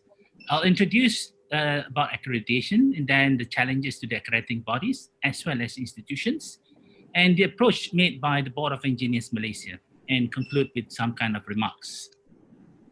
So first and foremost, we know that the benefits of accreditation and the need for accreditation, the importance of it to universities. So even with pandemic, we cannot say that we don't need them. But how do we actually do them? All the while, we are having a standard, accreditation standard and procedures. We have evaluators that we actually send out, and the institution on the receiving end will then have to deal with it. And at the end of the day, there will be the decision coming from the process itself. Now, with the challenges that we see, are we moving away from the tradition, our reaction to the pandemic? Standards and procedures will remain the same, but probably we need to formulate a new SOP on virtual accreditation. Accreditation management, you need to incorporate the standard operating procedures. When it comes to volunteers, you find that you may not have volunteers to go under this pandemic, so they may decline. So that's a problem, definitely. Pre-visit preparation, it can turn to virtual. On-site visit, it will be a remote visit. Reporting activities can be virtual. Decision can also be virtual. As you can see, most of it can remain the same, but there are two aspects there. For example, the formulation of the SOP or virtual accreditation has to be developed. And secondly, the remote visit. How do we really conduct remote visit? I think these are the things that the accrediting body needs to actually address. Now, moving on to the universities, we've heard a lot about, in fact, when it comes to accreditation under this pandemic, you'll find that most of the burden is actually with the universities, with the institution. For the accrediting body, it's just a matter of actually coming out with the SOP and probably do some retraining of the evaluators to rethink about how they approach. But most of it is with the university. And you've heard a lot with all the speakers just now. How do we ensure integrity of the system? The education that has been provided, how do we really ensure that everything or the assessment is full of integrity? So there's been a lot of things that has been touched about, whether the technology can do that.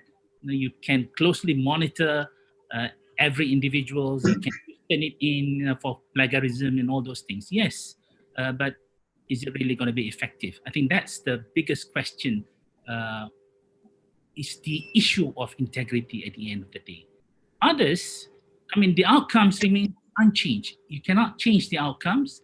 It has got to be delivered. The 12 graduate attribute has to be delivered. And the teaching and learning, we can always change the mode of teaching and learning to virtual. It can be very effective. But when it comes to assessment, there's still a lot of problems. So what are universities going to do with that? And we've heard a lot of the issues just now and how to manage them. But one thing that probably university needs to relook at is to introduce more of their project-based learning approach, which can be done virtually as well. And that will be more effective in the sense when it comes to assessment. And you can also include a special viva oral examination to respective individual students to ensure whether did they really learn or were they actually collaborating with somebody not doing the work. And at the end of the day, the university needs to actually adopt the kind of guidelines that is being provided by the accrediting body. So that's what I was mentioning just now. We need a kind of SOP from the accrediting body, and the accrediting body needs to work together with the institution to make sure that they can actually work hand in hand. Now, moving on about this virtual mode, the issue has always been connectivity when it comes to virtual mode. We need to solve them. Adjustment of the evaluators, adjustment of the managers, adjustment of the university. We need to adjust that. It's a virtual mode now. And the preparation time is what Mia has mentioned, or even Professor Foley mentioned just now, that we need longer time when it comes to preparation. But I would expect that if this thing continues, then this, what we call as the teething or initial stage, it will become a norm in the future. It will not take that long once we are very familiar with it. And finally, with the virtual mode, again, I'm repeating the issue of integrity there, which I think, despite we have those 12 graduate attributes, trying to produce students with all those attributes, and amongst them is about the ethics. So we need to actually relook back. Why are we now mistrusting our students? That will be one of the issue when it comes to graduate attributes. Ethically, shouldn't we trust them, or can they be trusted? And that's one of the outcomes. And that sort of ring in my mind, whether have we done enough to ensure that take place. I would like to share the Board of Engineers approach. We've actually came out with a brief guidelines to all institutions. We do not want to prescribe what to be done, but we would like to see some kind of autonomy, or that means allowing innovation and creativity of the university to decide on how they want to approach. The only thing that we would request from them is that we need a write-up of how they do it, so that we can also reflect and come up with some kind of a judgment later on. As for the new programs, we're saying that we will actually visit them unless we didn't get the permission, under lockdown and so on, we may have a virtual visit, but we do have a reconfirmation in the next year once situation ease. For the continuing and interim, where we do not give full 6 years, generally what we do is that we'll do a desktop evaluation. Anything related to safety, we will need to visit. And if we couldn't, probably what we will be looking at is the real-time virtual visit would be conducted. Again, we will have to reconfirm that the following year. As for the new cycle, that means when they undergo a new periodic review, it will be an on-site visit in the next year. So we are suspending all accreditation for the new cycle in 2020. So that's what we have actually done in Malaysia. So in conclusion, what we really need is actually, there is a need to address, to have a framework to address this pandemic impact.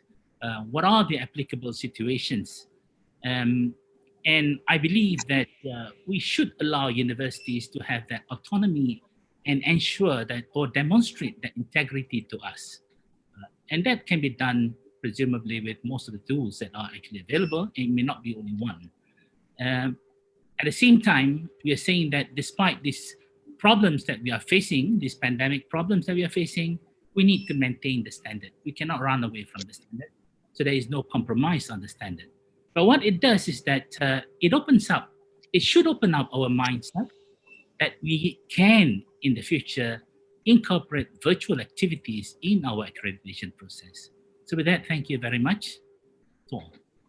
Thank you very much, Professor Migat, and particularly sharing a path towards virtual mode of accreditation and suggesting some of the important elements for that. Thank you so very much. We move on to the next speaker from Turkey, Professor Sabnam Bedar. And Professor Bedar is going to share the experience of MUDIC on response to COVID-19 pandemic. And it's an honor for me to invite Professor Bedar. Can you hear me and see my presentation? Hello, can you hear me? Yes, madam, please go ahead. Okay. First of all, I would like to thank the organizers for bringing the universities and the accreditation agencies together in this common platform to discuss the issues and challenges for the online education due to pandemic situation. And in my presentation, I will be talking about the MUDIC response to COVID-19 pandemic. And the presentation will focus on the activities of a recently formed online accreditation work group and the recommendations and contingency plans that this work group is planning to make to MUDIC boards for approval. So I would like to point out that the recommendations that I'm going to present today have been approved by the authorized bodies yet. So we are sharing our recommendations with you. Okay, as in the rest of the world, all higher education switched over to online education in Turkey, and the education activities were stopped between 18th of March and 31st of March.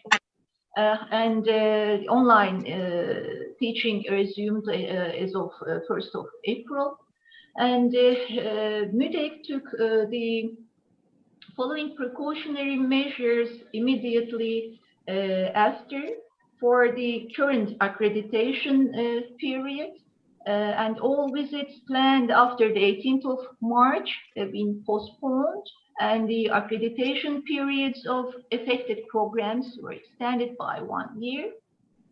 And another precautionary measure for the next year accreditation period, again for 2020-2021 period, all these evaluations are postponed to the following year, 2021-2022 period. And again, the accreditation periods of affected programs were extended by 1 year.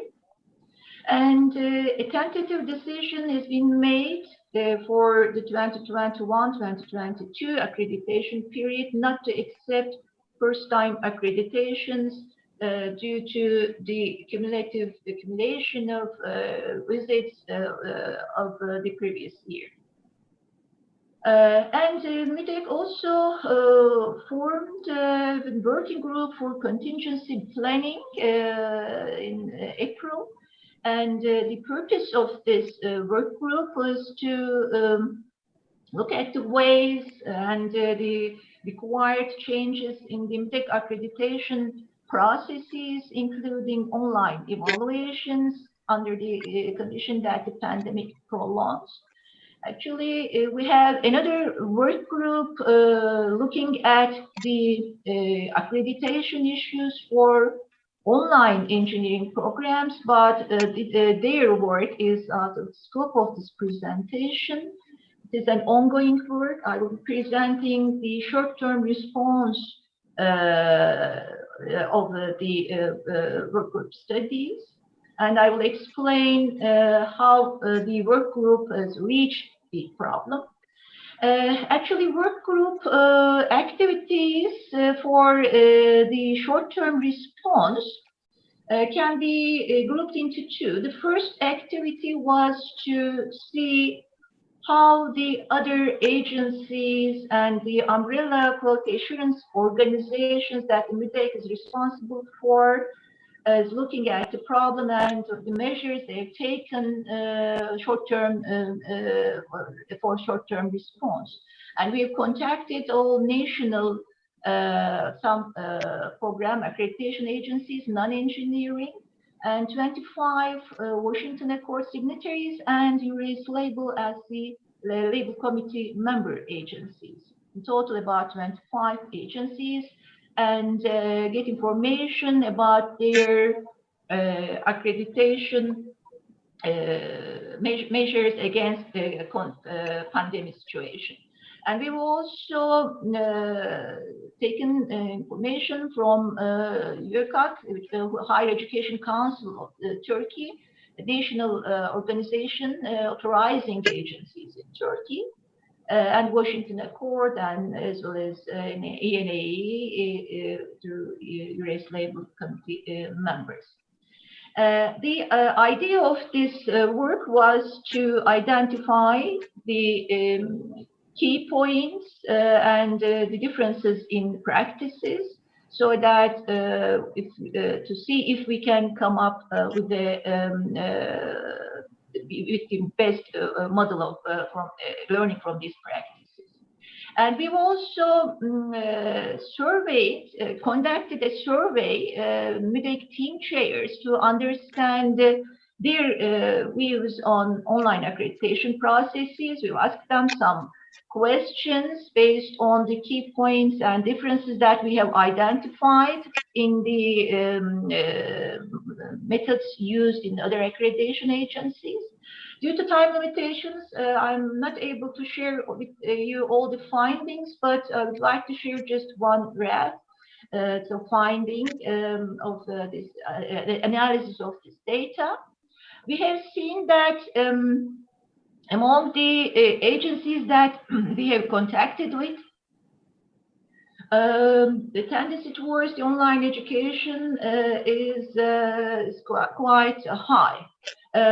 However, at the time of, obviously, the time that we collected this data, about 40% of the agencies were still planning on-site visits, and they postponed their visits for further on-site evaluations. And there's an incisive group. Obviously, this graph might have been changed by now. It's a dynamic situation. And among the agencies who prefer to switch over to online accreditation, we have seen that about 70% of these agencies do this practice for all evaluation types. And 23% of the agencies add an additional short on-site visit to their procedures, and a small percentage does the online evaluation only for inter-evaluations. And based on all the findings and the answers we collected from team chair's survey, we came up with a list of recommendations to be submitted to the MIDEC boards for approval, and is a short-term response to COVID-19 situation. And the first, we have grouped these recommendations into four categories. In the first category, that we need to have a transition to online evaluation based on the accreditation type, and the recommendation of the group is to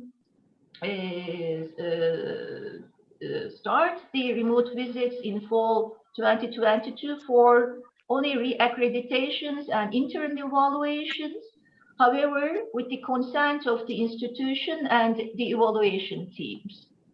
And we recommend to postpone the first-time accreditations to spring term period for on-site visits, And if the risk continues, then perhaps switch over to online evaluation for the first-time accreditations as well. And we also recommend 1-year backdating of the start date of accreditation of the postponed first-time accreditations scheduled for the current accreditation period and the 2022-2021 period, so that the students have loss of rights. And the second category is how we inform the institutions about this new process and request for additional documents. So we need to issue guidelines for institutions for online procedures, and we have some recommendations for this as well in our report. And there will be a request for additional reports for the evaluations postponed in the current accreditation period, and there must be a format and what is going to be in these reports has to be clarified again. These issues are mentioned in our recommendations to the board. And the third category is that new rules and procedures are needed for online evaluation. What we foresee is that at least 1 day video conference interviews would be sufficient. However, it can be extended to 2 days if there are some technical problems. However, what is critical is also mentioned in other presentations as well. During online evaluations, the team sizes, the team size parameter is critical. The size of the teams should be reduced, as in our normal practice, we form a single team for each institution and bring the programs and for accreditation together these teams. However, for online practices, we have to divide these teams into smaller sizes for efficiency. And another critical issue is the ethics issue.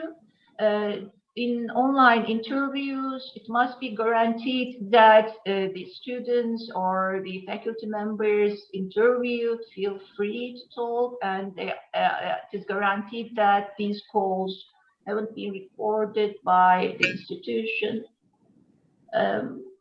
And the ethics protocol needs to be prepared and used in this procedure.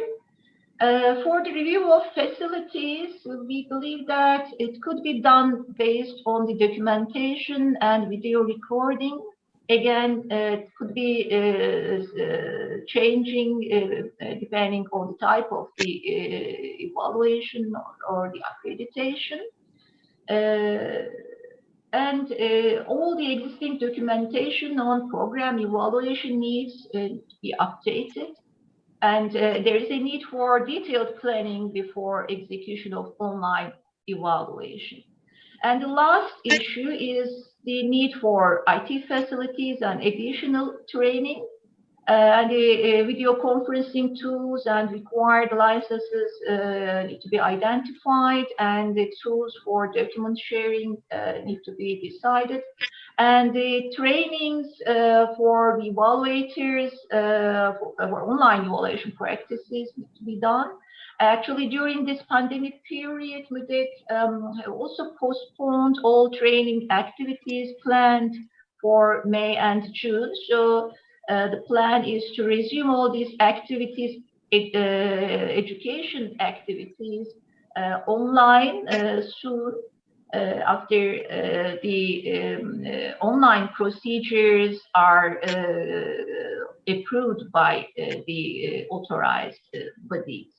So the roadmap for MUDEC is the short-term response to pandemic. Our working group report will be submitted to the Engineering Programs Accreditation Board And then the decision in the MAC will be taken at the end of the June. There is a meeting scheduled. And hopefully the board decision will be taken in July. And after then, the institutions will be informed of the decisions, and the new documentations and guidelines for online accreditation will be prepared among the period of July to August. And additional training workshops for evaluators and institutions will be organized again during this period. And we are hoping to resume the evaluation activities by September, at least for the mentioned accreditation types. Thank you. This is all for my presentation. Thank you very much, Professor Sabnam Bidar, Vice Chair Mudik. Very kind of you for sharing your experience in Turkey and also the recommendations of the working group. And I'm sure that this would be very useful for the signatories to pick up and see how they can bring into their own practices. Thank you very much. Thank you. Can you we move on. the screen, please? Yeah, can we continue? Okay. The last in part of this session, we have a video presentation from Professor Michael Milligan. He is the Executive Director and Chief Executive Officer of ABBIT, and we all know that ABBIT is one of the leading accreditation bodies with over 4,000 colleges and universities program accredited. And Professor Michael Milligan was US officer in Air Force for 25 years of service, also worked in NASA. And then he has a big contribution in education accreditation. And it's great honor to have his video message and presentation on COVID-19 impact on ABBIT operations. So let's have this video, please. Thank you. Okay, are you able to see the screen? Yes, sir, we can see. Okay. Well, good afternoon. My name is Michael Milligan. I'm the ABBIT Executive Director. Can you hear? Yes, sir. Okay, great. And I wanted to share with you this afternoon some of the strategies that we're going to use so we can conduct our reviews virtually this fall. And so I'm going to go ahead and share my screen with you so you can see my slides. And basically, COVID-19's have a huge impact on our operations, as you'd imagine. And we have done lots of things, probably things that you've done as well. We've shut our office. Everyone's working from home. We've transitioned all of our meetings to video conference format. Unfortunately, we had to cancel some significant events. We had our ABBIT symposium scheduled for April of this year, and we had to cancel that. We had a great program was focused on data science. We had some 800 people registered already, and we had to unfortunately cancel. We couldn't do much about that, as well as some of our assessment education offerings, such as the IDEAL, the program assessment workshops, and so forth. We had to defer this year's class of program evaluator candidates to next year. That's about 150 people, a little less than 150 people. So we will train them next year. But most importantly, we've had to transition our reviews that we would have conducted typically face-to-face this year to virtual visits. Unfortunately, we didn't have the option to defer all of those till next year, and I'll tell you why here in just a moment. But I did want to point out that typically we do all our reviews in the September to December timeframe of each year. Now we've transitioned to this virtual format, we've built in some flexibility to that scheduling for a couple of reasons. First of all, we received a little over 1,000 requests to review programs, and you can see the numbers there. We went through a process of evaluating or looking at those programs, sort of filtering them against certain criteria for the virtual visit format. And it turned out after we've done all that, we ended up with about 800 programs we felt comfortable in reviewing virtually. The ones we couldn't review virtually are typically, for the most part, programs that had no experience with ABBIT, either in their departments or at their institutions, and the commissions felt very strongly that they really needed the their first review to be a face-to-face experience. So we're going to defer those to next year or perhaps a year after that. Most importantly, we wanted to make sure that we maintained the integrity of our high quality reviews. We have a record of doing reviews for a long period of time now. Always had excellent results, came up with results, accreditation actions that were fair, accurate, and appropriate for individual programs. And so we wanted to make sure that everything we did focused on maintaining that integrity. We do have some experience with virtual reviews in the sense that we've been using the tools for a while, Zoom, video conferencing, and the predecessor to that. We had a couple instances where we actually had some hybrid teams where we had some members of the team visit the program on campus, while we had some of the remaining team dial in, if you will, or do a video conference for that.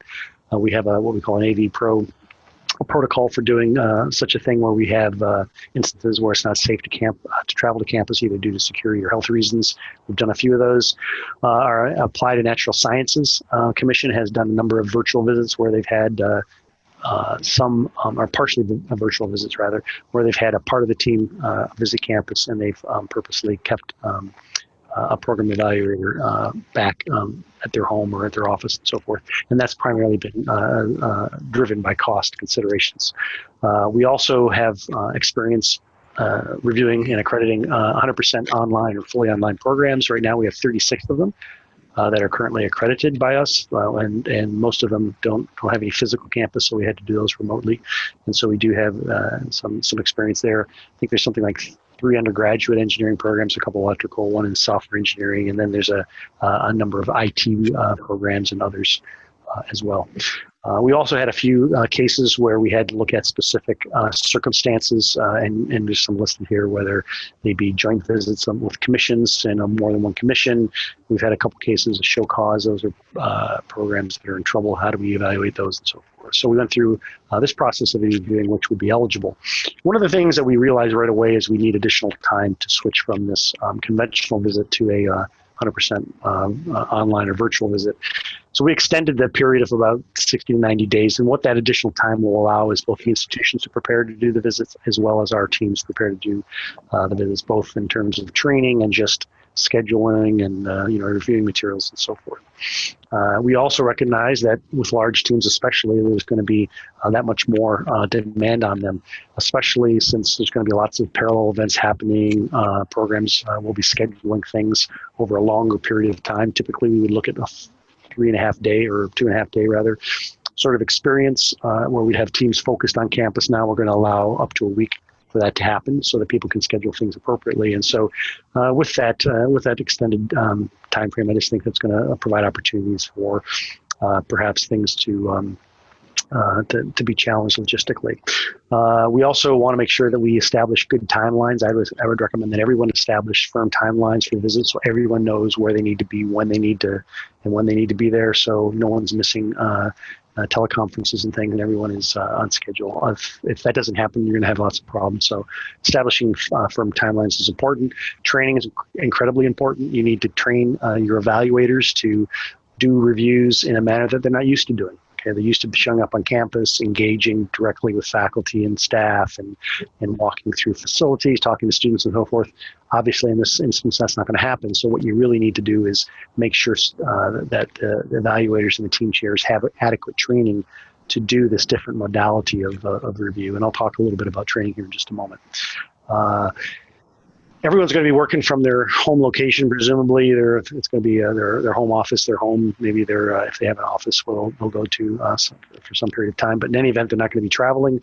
Again, I mentioned the scheduling, and the way we've approached it is we allow the team chair to negotiate what the schedule looks like with the institution. So again, we typically look at a minimum of 3 days, maximum of 1 week, somewhere in that range, where these activities can be scheduled and agreed to by both the reviewers, the team chair, and the institution. Again, publishing that schedule is important so everybody knows what's happening.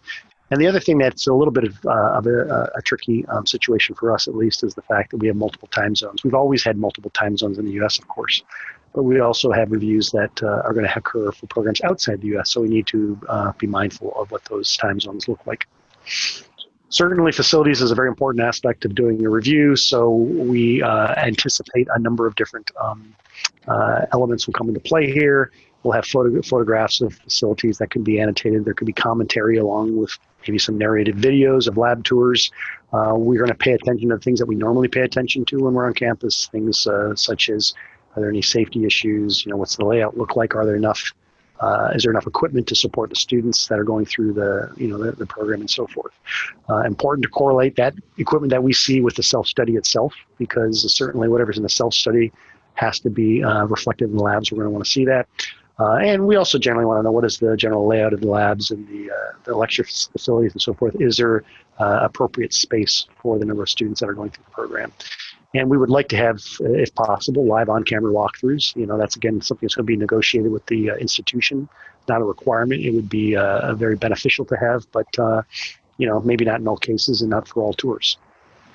We want to interview. We want to hear what the institution has to say, the faculty, the staff, administrators. We want to interview students, of course. So what we have to do is we have to manage that. There's going to be some one-on-one interviews, and there'll be some more group-oriented interviews. And so we certainly need to make sure that we account for whatever the IT support that's going to be required to conduct those. We also have to consider, will students be on campus or not? Now, it turns out that at least here in the U.S., there's going to be some cases where the institution has invited students back for the fall. So in this August-September timeframe, back on campus. There's other there are other institutions that they said there's going to be no students on campus at all in the fall. So again, there's going to be some variation there, and we need to account for that because it'll be maybe more challenging to schedule student interviews in one instance versus another. Certainly, the exit interview is another opportunity for us to maybe streamline some of our processes because that can typically stretch on for a couple hours of people reading statements and so forth. And so we want to look at that as maybe an opportunity for us to improve how we actually conduct those exit interviews. Okay, special considerations. I guess what I want to tell you here is that we've been very transparent, and I'm very open in talking with our programs about what to expect. We've gotten lots of inquiries since COVID started about, hey, what if we have to switch and go off? We have to cancel laboratories because we can no longer conduct them.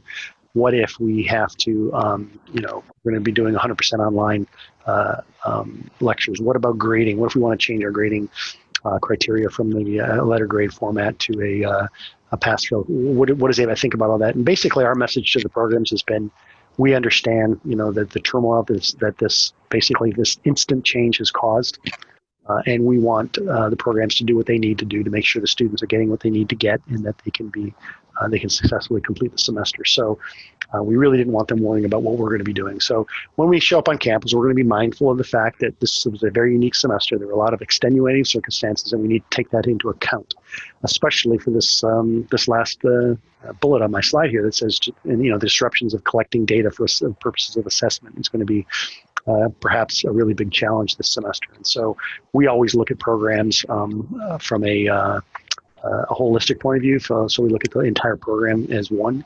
And I think what we'll emphasize with our evaluators is they need to look at the entirety of the program and not focus on certainly this last semester, because it's not representative of the program.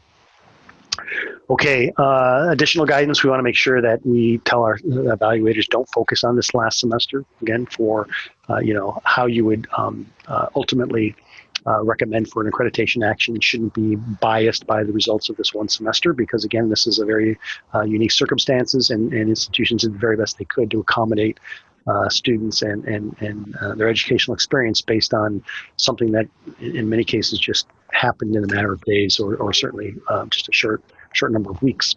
And obviously we want to maintain the quality and integrity of our reviews. So we need to make sure that whatever we do, we use common sense, that we're reasonable about our expectations and what we want to see and what we ask of our institutions and programs as we go through the review. There's a lot of unknowns, of course. We still don't know how the COVID-19 pandemic is going to play out. It could come up with a pretty significant second wave this fall, towards the end of this year, which many health experts are sort of predicting.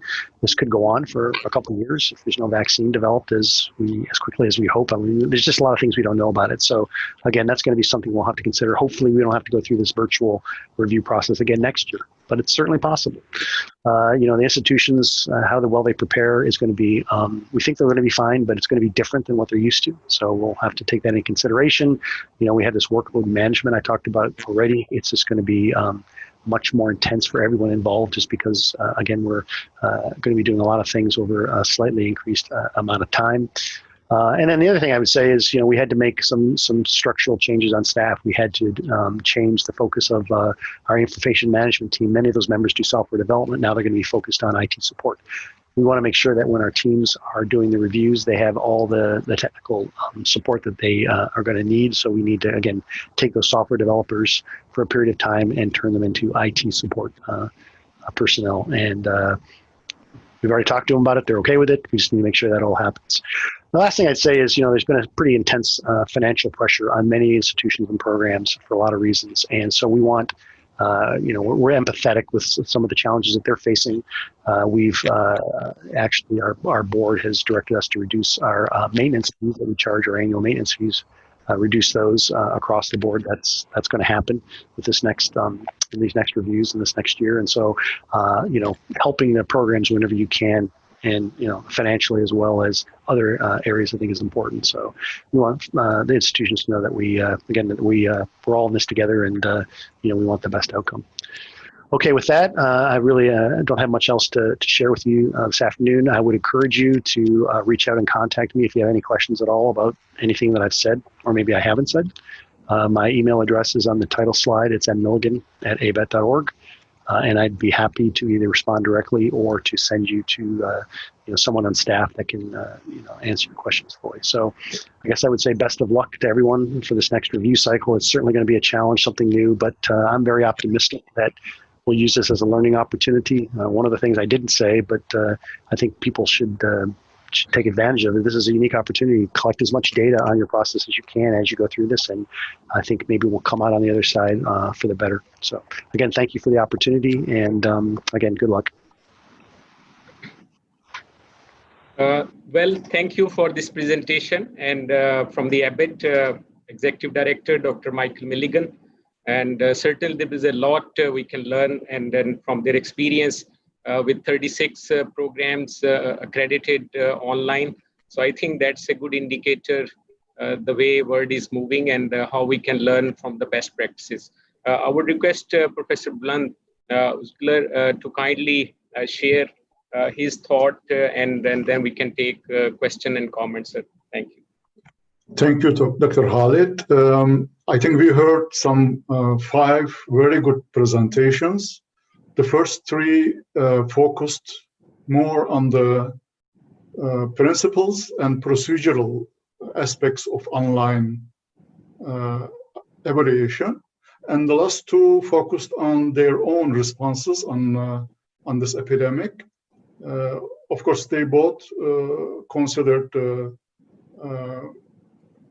procedural aspects as well, but many questions, or most of them, are obviously on how to eliminate on-site visits during the evaluation. And the on-site visits of the accreditation teams, they are mainly doing that for 2 reasons. The first reason is verification or validation, which the speakers talked about, of the material that has been submitted. And the second aspect is to look at the infrastructure and facilities. All the rest can be done easily online. So the questions are focusing on specifics of validation and verification, as well as facilities, etc. So I might maybe ask Dr. Foley, Ms. Foley and Ms. Worken, especially, also Professor Megat Noor, perhaps to a little bit dwell on the validation and verification aspect a little bit. Because if you look at the graduate attributes and or outcomes that we are after, there are certain ones which require more verification with an on-site visit. So perhaps they can express their thoughts on these. So over to Professor Foyley, please. Thank you. Can I just clarify the question, Blua, in terms of, are you seeking in relation to verification and validation of certain graduate attributes which you can only do on campus? Yes, well, for instance, we are looking at an enormous number of design project reports. Yep. And, basically interrogating perhaps students or the staff about the design work that has been done. Now, we are now replacing this examination to be only virtual, and we have to do the validation and verification, whether these declarations are genuine or yeah. So to me, a site visit isn't essential to be able to do that. And the reason I say that is that I think, particularly in Australia anyhow, the majority of this design material, design reports, the portfolios that students do, they're now submitting online in the first instance. And so they're automatically in an electronic format, which means that there is the opportunity for the evaluation panel to assess that student work online upfront before they actually go into any of the discussions with students or academics. Because they've done that from a virtual perspective, they have better insight into the type of questions that they need to ask the students and the academics when they're actually undertaking those interviews.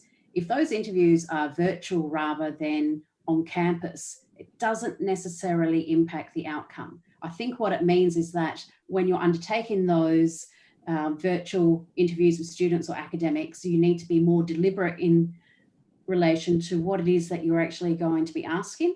It might mean that there is more. So in Australia at the moment, we've always had a pre-visit teleconference where the assessment panel, the evaluation panel can do a first pass view of the accreditation visit. And what they then do is provide the education providers a list of themes that is what's going to be actually addressed during the visit. If we're looking at those design projects and design reports and things like that, we still have that opportunity, is that there's still the opportunity to look at online if it's curated and we are given the information that we need to.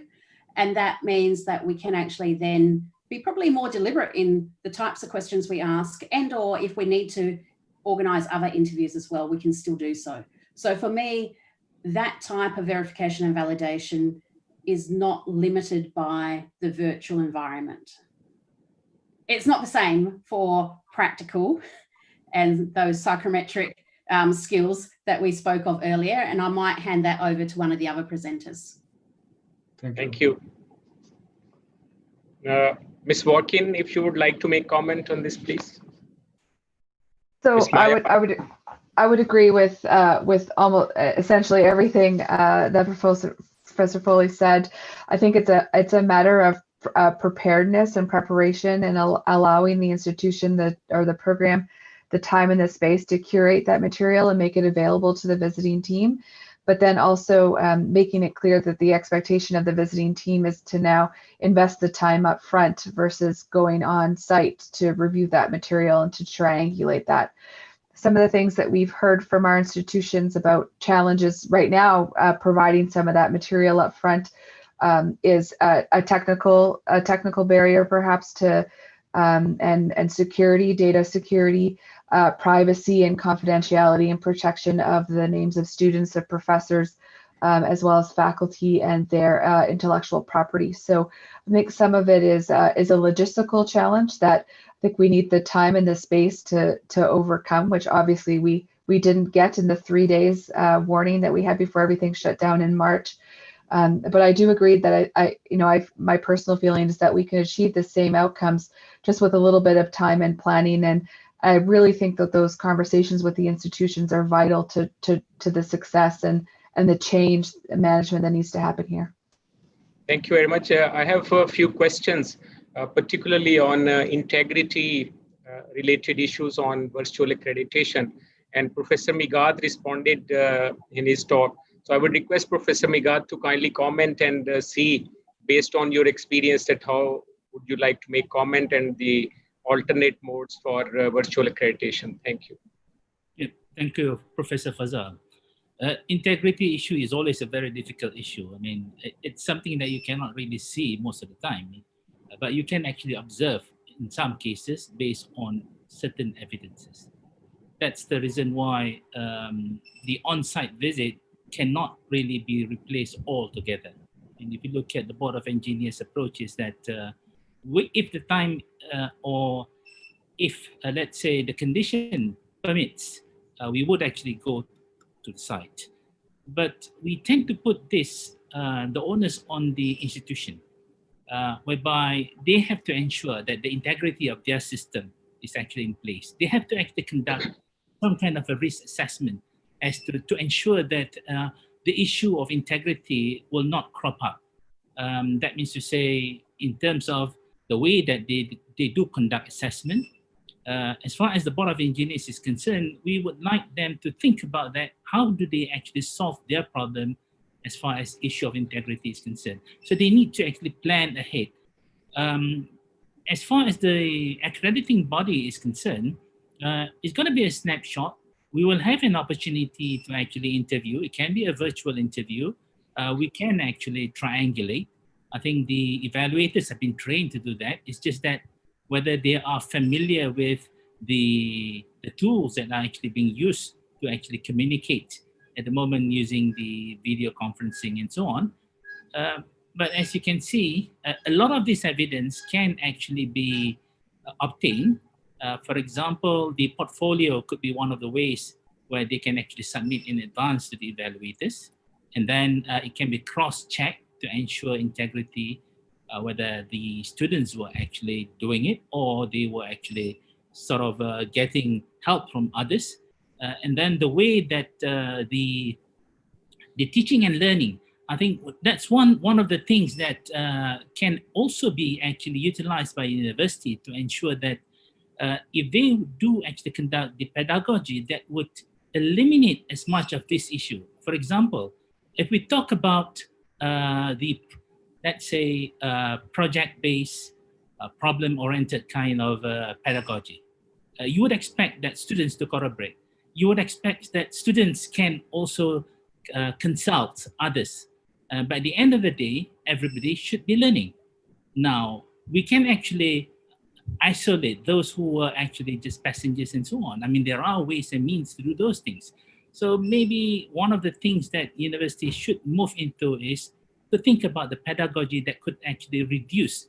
And I think Professor Barry was mentioning about the how do we actually look at the question which is task-oriented and so on, which we've been talking about, real life and whatnot. So these are the things that would actually eliminate the issue of integrity at the end of the day, whether the assessment were actually appropriate, whether there are any issues related to the issue of integrity. So under this pandemic situation, I think there will be some kind of a compromise. But at the end of the day, I think the minimum standard can still be obtained. We can still ensure that. So it is important that accrediting body should work together with the universities, despite giving that autonomy that we talk about, but at least there will be some consultation as to what is the best way to approach. I did mention about the importance of having that synergy between evaluators and institutions. And that's what is very important to ensure that at the end of the day, whatever findings that we get is as a result of the work that is actually being done between the two parties. Each party should ensure or facilitate the whole process so that the validity or verification exercise done by the accrediting body is something that is valid and ensure that the quality is maintained, the graduate outcomes, which is the most important thing at the end of the day, is demonstrated. Thank you so very much, Professor Migad. And I think that brings us to the conclusion of this session. It's a great honor for me to thank all the panelists and speakers, Professor Fawley, Professor Ms. Wakin, Professor Migad Jori, Professor Shabnam Bedar, and the presentation from Dr. Milligan, CEO of Abbott, and also my co-moderator, Professor Uzgular. Sir, thank you very much, and thank you all for sharing your experience and in this session. And one thing is very clear, and that is that we have to be part of this change, and the verification and in the new practices that we are considering under this change would allow us to move not only in this pandemic situation, but it will also bring in new changes in our accreditation process, which probably would satisfy the attainment of graduate attributes and program learning outcomes. So thank you so very much all, and over to you, Dr. Nasir, for continuation of the program. Thank you very much. Thank you, the moderators, Dr. Fazil Ahmed Khalid, and all the panelists. We have very good discussions, and this was the last technical session of this online workshop. And soon in 5 minutes, we are going to proceed towards the closing session with Dr. Kai Sang Lok, Deputy Chair of W, and Professor Siti from Malaysia. May I request Professor Lok, if you are preparing, consolidating the things, summaries and recommendations from all the sessions from the moderators. We have tried to put all the comments from moderators and from what we are able to note down in the Google Docs so that you can see easily and you can consolidate and can share in the closing session. So Dr. Lok, if you can take over, and Dr. Siti for the closing session and the concluding remarks. Thank you, Dr. Nasir. Yeah, let me share some of my PowerPoint. Not sure whether you got it. Yeah. Yeah, we can see. Yeah, I think. Yeah. Okay. Thank you, everyone.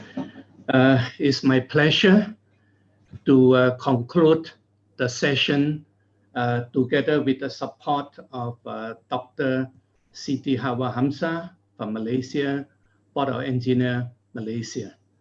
And yeah, first, let me provide a summary of the key points discussed during the forum.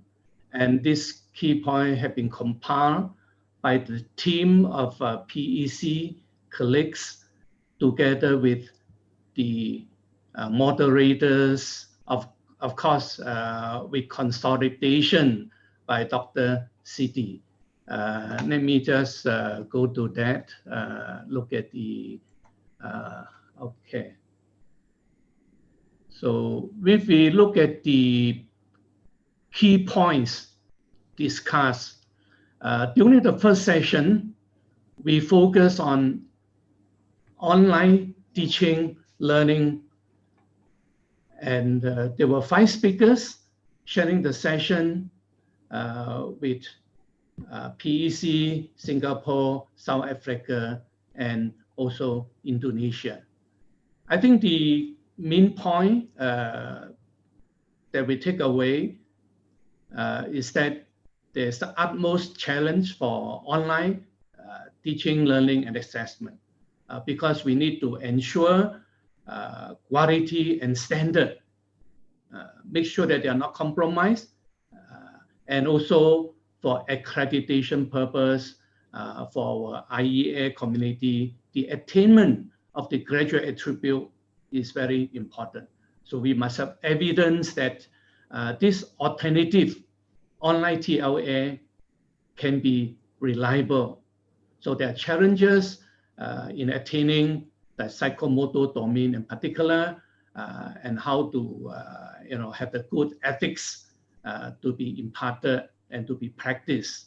And the need to create authentic online and virtual assessment.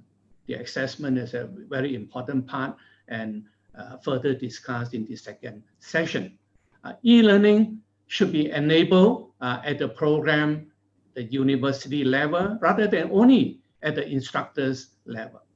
There should be an active participation and holistic engagement by the students with the instructor together to encourage students to reflect and feedback on their learning, because it's not just learning itself, but we need to close the loop. And because many of us as an academic, we don't really have that much expertise on online TLA. So that sort of feedback certainly is very, very important. And university might have to select a suitable instruction mode based on their infrastructure. Yes, IT infrastructure, very important because there could be some places, unfortunately, because of resources, particularly the IT infrastructure. So the online learning may not be that effective. So the discussion forums and the assessment tool are important. Important to conduct the benchmarking and sharing of best practices among the university signatory. Obviously, on the second session, session 2, we focus a lot on assessment because it's a lot of it's not just a matter of teaching and learning, but how about the outcomes and how can we provide evidence that the outcomes can be achieved. So we need to have effective assessment. And we talk about even online examination. We need to make sure that there's no cheating and integrity is there. There's a lot of concern. So assessment provide the feedback and assessment demonstrate the achievement. A few online assessment tools are available, have been shared for ensuring time-bound exam and students' identity in the synchronous mode. But in asynchronous mode, the assessment integrity and students' identity are more challenging to validate. Thus, they need to be properly planned. For example, at my institute, SIT, we need to verify the student through the video built into the notebook computer, for example, to do environmental scan. That is one enhanced way to ensure integrity, but that is not the only way. And limitation of online TLA include vulnerable students from relatively weak socio-economic background because their IT availability may not be there. What are the assessment integrity, sustaining student engagement for longer duration of time? Because without the sort of interaction, it could be physically, mentally fatigued to do so. And the final semester exam can be converted into continuous assessment throughout the semester. The lab and experiment can be conducted in simulation, but to what extent? Because the skill, the psychomotor skill outcome need to be realistic. And open book examination, yes, that will perhaps partly take away those integrity issue because a student can bring as many books as they want. But we should consider that. It's project-based, for example, would be another useful assessment method. It is important to ensure the integrity of take-home exams. Online assessment must be equivalent in terms of authenticity, validity, reliability, integrity, and consistency compared to the normal invigilated exam conducted on campus. They may not be exactly identical, equivalent. And further, in session 3, we zoom in further on the quality assurance aspect and the robustness of the equivalent online teaching learning. Yes, we got no choice. We got to adopt online teaching learning assessment, but how can we make sure that the quality still equivalent? So post-COVID-19 scenario, learning may move into blended mode, mixing online learning with traditional learning mode. And a common understanding to the blended ratio for engineering program may be considered by the signatories.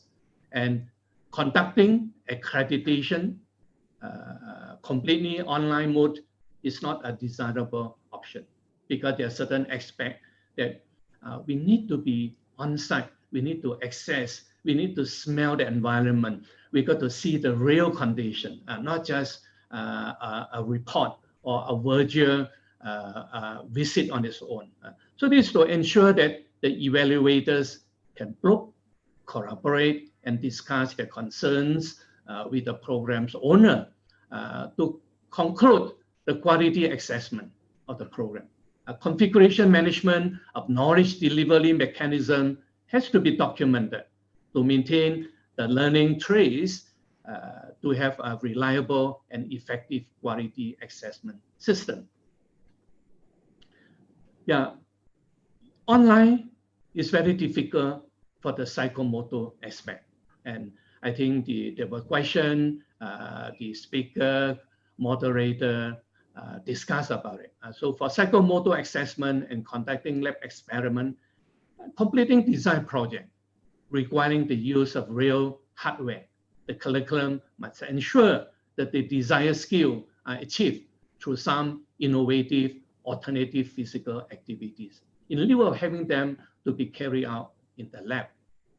Nevertheless, the virtual experiment are not a substitute to the real experiment in the real laboratory. In fact, just to share that I'm an electrical power man. For example, I find that using online simulation of a big motor are quite different, because sometimes if we just do simulation alone, one day the graduate go to the real site. When you start a big motor, for example, the sort of sound can be frightening to the engineer, because they never know that a motor when you start it can create that much of noise. That is very frightening. Whereas in the simulation, of course, I suppose we can also simulate those authentic situation in the virtual lab also. But unfortunately, normally that's not being done. Yes. Yeah, I think the session 4, we dwell on virtual online accreditation process, challenges and solution. And we have speaker, there are 5 speakers altogether from Australia, Canada, USA, Malaysia, and Australia. Yeah. So the point were that accrediting body need to establish SOP, standard operating procedure, with respect to virtual accreditation, because a lot of people are still learning together. We are all learning together. And that's why we have this particular workshop. A virtual visit is still a big challenge. Sharing best practices with other accrediting bodies may position virtual accreditation at an aligned platform. That's what we are trying to do. Integrity of the students' assessment and attainment of the 12 graduate outcomes cannot be compromised because we want to have good graduate engineer. It is possible to allow the university to have autonomy, but they need to demonstrate the attainment. University are free to adopt the pedagogy, how they do it, but as the body doing the accreditation, we need to see the demonstration attainment, ability to deal with complex engineering problem, for example. Accreditation for online branded programs require no skill to access the SARS, self-assessment report, analyze digital course folders, look at the online exam, assignment, and project. you must do virtual mock visit before formulating the virtual accreditation policy by taking feedback from virtual mock visits. Now, while exploring the suitability of virtual accreditation, the purpose of physical visit must be kept in mind as a guiding principle. Try and curate the data, facility, and student work for the attainment of the program outcomes and the graduate attribute. So the actual visit can be replaced with a virtual visit for already accredited programs. But for the new programs, maybe reduced to a single day if required and possible, else maybe defer. We need the sort of rigor still be maintained.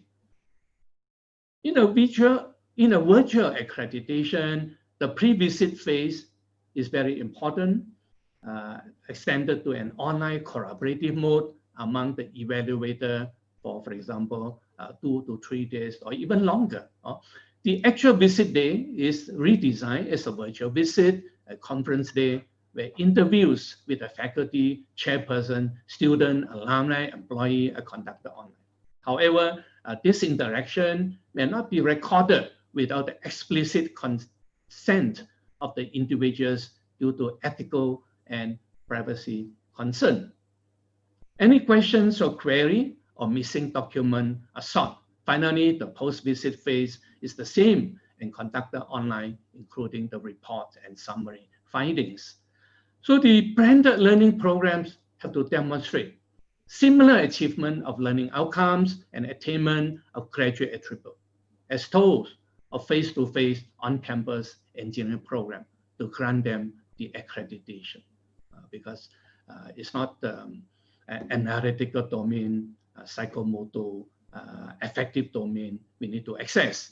One of the biggest challenges of virtual accreditation is how to evaluate, access, and experience the labs. The validity of rubrics for lab experiment, online complex engineering problem activities, and online open-ended lab pose a significant challenge. Similarly, accessing the attainment of graduate attributes in online CEAs and OELs pose a big challenge. The training of the convener and the PEV, program evaluators, is very important for virtual accreditation. Training, very, very important, as they have a long experience of the traditional face-to-face on-campus visit. So are they able to do their job well now based on virtual accreditation? They need to carry the spirit and standard from on-campus tour to virtual accreditation to maintain the same standard and quality. Also in the virtual accreditation process, they have to allow the common sense reasoning to deliberate and discuss, and finally arrive on a reasonable decision by examining evidence, always evidence-based. So I think that concludes the summary of the various sessions, and the organizing committee will further consolidate this discussion point and also get feedback from the various speakers and the moderator before we put in a paper to IEA for this deliberation. So the last bit of my job will be a bit easier, and that is to say thank you to the various parties. Of course, first I must thank the online participants. At the peak, we did a count about 857 people. We didn't expect that the topic can attract that many people because, frankly speaking, we only put together the event within a short time span of 2 weeks, actually, Dr. Nasir, very short.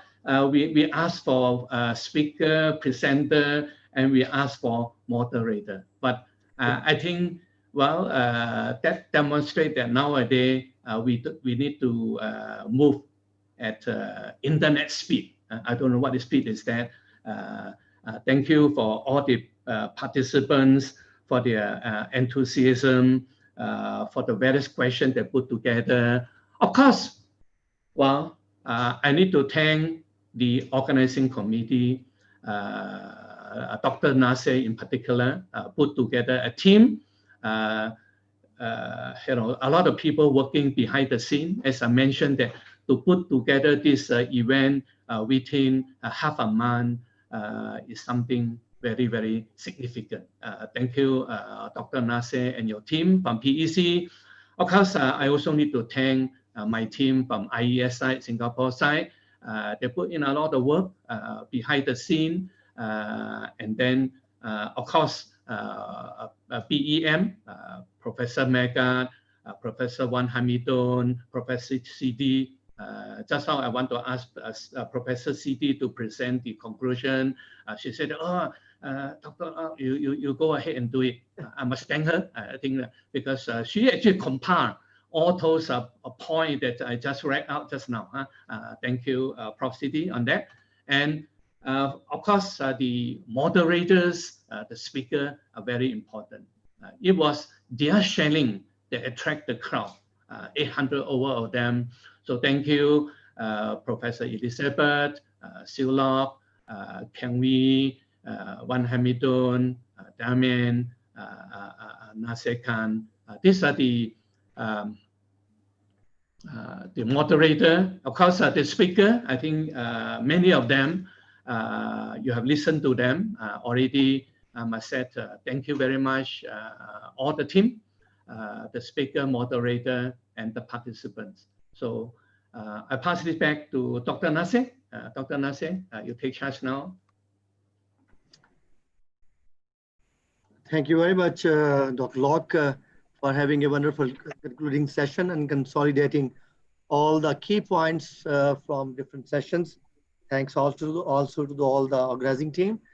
We will be having this recording available to our moderators and panelists, and we are going to have further detailed document so that it can be presented in IEA maybe.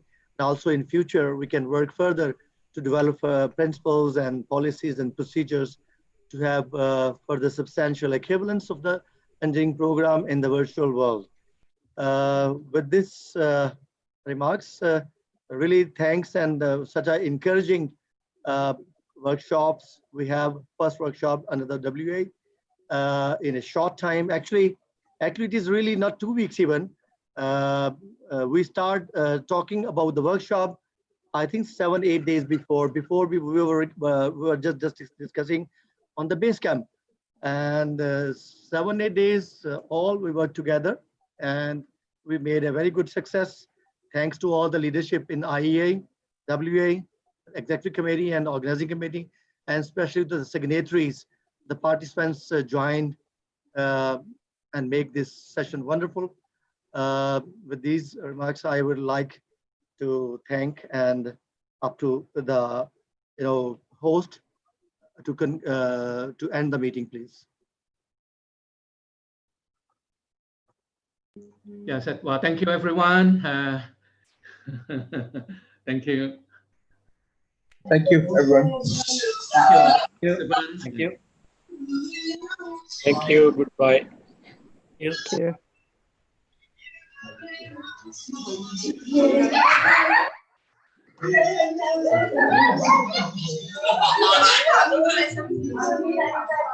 Who's grandchildren making noise? Yes, now they have unmuted everybody and unmuted, so they are free to do anything. So thank you, Dr. Said, also Dr. Mudassar. You have did a wonderful making key points for all sessions. Yeah, thank you, everyone. Damien, Elizabeth. Thank you, Kaisang. I really appreciate it. Yourself and Dr. Khan have done an absolute fabulous job.